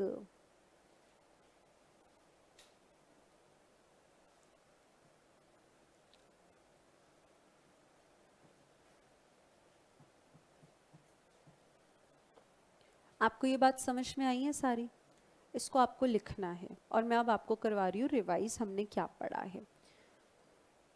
अब अगर मुझे डेफिनेशन बनानी पड़े, आप मुझे बताना ट्रू या फॉल्स में। सुनना ध्यान से। When proportionate change in quantity demanded is greater than proportionate change in price, it is called elastic demand. True या false? True. When proportionate change in quantity demanded is equal to proportionate change in price, it is called unit elastic demand. True, क्योंकि बराबरी का change है तो 1 ही आएगा जवाब। When proportionate change in quantity demanded is less than the proportionate change in price, it is called inelastic demand. True. When the proportionate when the quantity changes infinite irrespective of any change in price, it is called perfectly elastic demand. True या false? True. When the quantity demanded does not change at all, or when the change in quantity demanded is negligible, next to zero, irrespective of any change in price, it is called perfectly inelastic demand. True या false? True. पक्की बात? यही बताना था। दूसरे सवाल सुनना। दूसरा सवाल अभी देख के बताया या बिना देख के बताया? बिना देख के। चलो अब एक बार और मुझे बताना, क्या बताओगे? जब डिमांड इलास्टिक है, अच्छा इलास्टिक और इनइलास्टिक को ना हम रिलेटिवली इलास्टिक और रिलेटिवली इनइलास्टिक भी बोल सकते हैं। एक ही बात है, आप इलास्टिक बोलो, आप इनइलास्टिक बोलो, आप रिलेटिवली इलास्टिक बोलो, आप रिलेटिवली इनइलास्टिक बोलो, मतलब इन रिलेशन टू समथिंग। ठीक है, पर ना दोस्त क्या बात है यहाँ पे, जब तक मैं अक्षर परफेक्ट ना लगा दूं ना इलास्टिक और इनइलास्टिक के आगे, आप परफेक्ट खुद से मान नहीं सकते। समझ रहे हो? अगर मैंने आपको बोला इसकी डिमांड ना इलास्टिक है, तो आपका क्या सवाल ये आएगा, मैम रिलेटिव इलास्टिक की बात कर रहे हो या परफेक्ट की बात कर रहे हो? नहीं आना चाहिए, क्योंकि अगर परफेक्ट होगी तो सवाल आपको बोलेगा। आप अपनी मर्जी से कभी भी परफेक्ट नहीं मान सकते, आपको अपनी मर्जी से रिलेटिव में ही खेलना है। अगर मैं कह रही हूं ना बेटा जी इस प्रोडक्ट की डिमांड इलास्टिक है, इट मींस रिलेटिवली इलास्टिक है। मैं आपको कह रही हूं ना बेटा जी इस प्रोडक्ट की डिमांड इनइलास्टिक है, इट मींस रिलेटिवली इनइलास्टिक है। Until and unless stated, perfect खुद से नहीं मान सकते। ये छोटे छोटे पॉइंट्स हैं, यहीं पे ही जो है ना पंगा पड़ता है एग्जाम में। आई बात समझ में? अब मुझे ना वैल्यूज बताओगे, आप मुझको वैल्यूज बताओगे। मैंने कहा डिमांड इलास्टिक है, बोलो ना पहले तो मुझे ये बताओ परफेक्ट की बात कर रही हूँ या रिलेटिव की? रिलेटिव की बात कर रही हूँ। ईडी की वैल्यू बताओ, 1 से कम, 1 से ज्यादा, 1, 0 या इंफिनिटी? Greater than 1। क्या मैं इसको ऐसे लिख सकती हूँ कि क्वांटिटी का चेंज प्राइस से ज्यादा है? Very good. मैंने बोला यूनिट इलास्टिक डिमांड, आप बताओ ईडी की वैल्यू 1, क्या ये बात सही रहेगी कहना? मैंने बोला in elastic demand less than 1। अब आपको पता है ये क्यों लेस देन, मैंने फॉर्मूले में आपको वैल्यूज पुट करके दिखाई हैं। क्या इसका मतलब यही है? मैंने आपको अब बोला, अब देखो मैं लिख रही हूं परफेक्टली इलास्टिक, तो वैल्यू इन्फिनिटी, यानी कि इलास्टिक मतलब चेंज हो सकती है और परफेक्टली इलास्टिक मतलब इन्फिनिटी तक चेंज हो सकती है। ये किसी की नहीं सुनती। जरा सा इसके ऊपर प्राइस का असर आया कम या ज्यादा, ये तो इन्फिनिटी तक बदल जाती है। इलास्टिक मतलब बदलेगी और परफेक्टली इलास्टिक इन्फिनिटी तक बदलेगी, यानी कि यहां पर डेल्टा क्यू क्या है, इन्फिनिटी तक बदल जाता है irrespective of any change in price. चाहे वो प्राइस का चेंज छोटू सा भी है ना, तो भी ये पता नहीं इतनी ज्यादा छुई मुई है, ये बदल जाती है। अब मैं आपको लिख के दे रही हूं परफेक्टली इन इलास्टिक, यानी कि यहां पर इन इलास्टिक मतलब डिमांड चेंज नहीं होगी। देखो ये चीज का ध्यान रखना, इलास्टिक या इन इलास्टिक का मतलब डिमांड पर कैसा असर आ रहा है। अगर मैं बोल रही हूँ ना परफेक्टली इनइलास्टिक डिमांड, यानी कि डिमांड चेंज नहीं होगी। कहीं सोचो कि प्राइस चेंज नहीं होगा ना, डिमांड पर असर देखना है। तो अगर मैं बोल रही हूँ इनइलास्टिक तो मतलब डिमांड चेंज नहीं हो रही। परफेक्टली इनइलास्टिक, अरे बिल्कुल ही चेंज नहीं हो रही, मतलब यहाँ पे वैल्यू क्या हो गई, जीरो, क्योंकि डिमांड चेंज नहीं हो रही। तो इलास्टिसिटी ऑफ डिमांड तो जीरो। इलास्टिक का मतलब तो कितनी वो चेंज होगी, यहाँ चेंज हो ही नहीं रही तो वैल्यू जीरो। क्या यहाँ पर डेल्टा क्यू जीरो रहेगा? बिल्कुल रहेगा। कल की क्लास में मैं आपको बताऊंगी इनके ग्राफ कैसे बनेंगे। पहले इतनी बात हम जरा बुक से स्टडी करते हैं। ये रहा, चलो जी,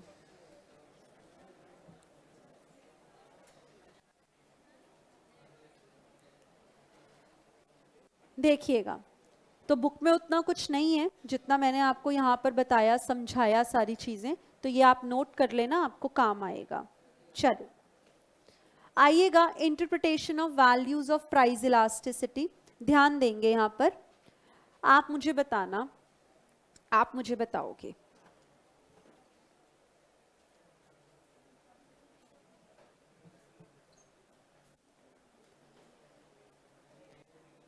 पहला केस परफेक्टली इनइलास्टिक का,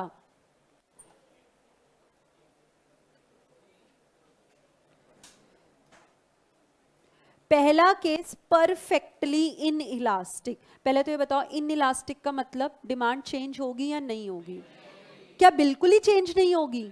यानी कि क्या है दूं, क्वांटिटी जीरो। आगे बढ़ते हैं। इनइलास्टिक चेंज होगी या नहीं होगी? हो, पहले ये बताओ होगी या नहीं होगी? होगी, लेकिन उतनी ज्यादा नहीं होगी जितना प्राइस चेंज होगा। क्या कह दूं, delta Q is less than delta P. ठीक है। यूनिट इलास्टिक मतलब क्या कह दूं, समझ आ रही है बात? नेक्स्ट बढ़ो। इलास्टिक चेंज होगी या नहीं होगी? होगी, और प्राइस के मुकाबले ज्यादा होगी, यानी कि delta Q greater than delta P. आगे बढ़ो। परफेक्टली इलास्टिक होगी या नहीं होगी? होगी, बहुत ज्यादा होगी। क्या क्वांटिटी इंफिनिटी तक जाएगी?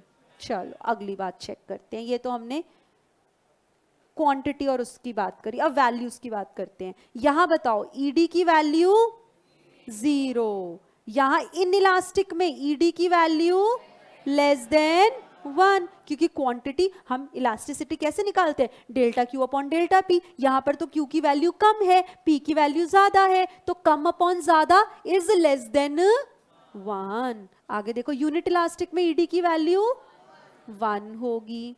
अच्छा, यहां पर ईडी की वैल्यू ग्रेटर देन वन होगी, क्योंकि delta Q upon delta P. यहां पे तो क्यू की वैल्यू ज्यादा, पी की वैल्यू कम, ज्यादा upon come is greater then one, greater than one. यहां पर ईडी की वैल्यू इंफिनिटी। जरा चेक करते हैं क्या हमारे कंक्लूजन सही थे। Let us check.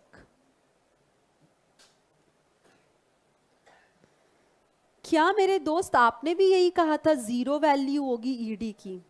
हाँ देखो, क्या आपने भी यही कहा था कि मैम लेस देन वन होगी value?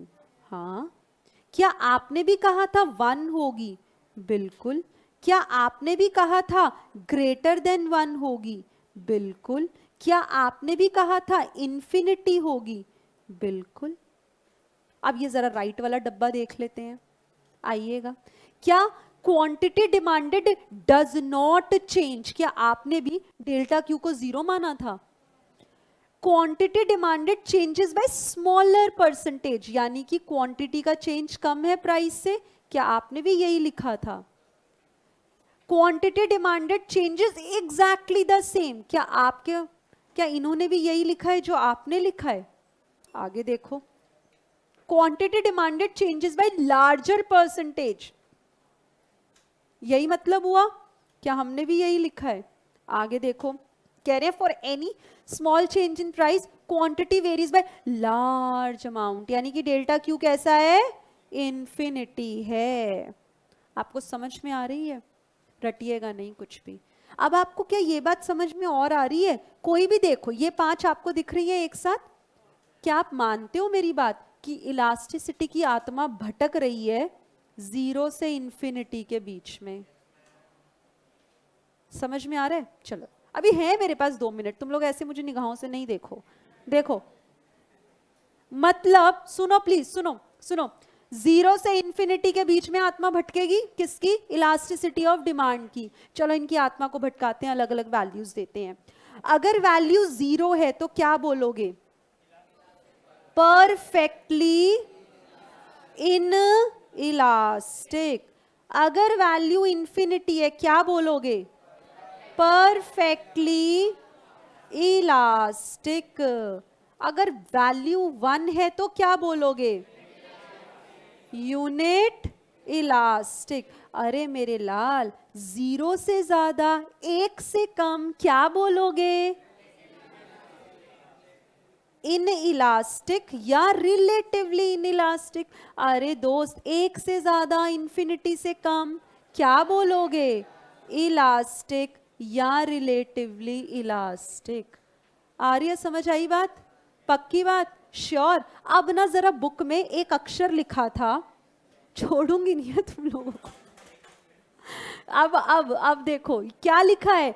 Greater than 0 but less than 1। क्योंकि अगर 0 होगी तो परफेक्टली इन इलास्टिक है, 1 होगी तो यूनिट इलास्टिक है, 0 और 1 के बीच में होगी तभी तो रिलेटिवली इन इलास्टिक है। आगे देखो। नहीं बस एक लास्ट पॉइंट। अरे 2 मिनट लेट भी शुरू हुई थी।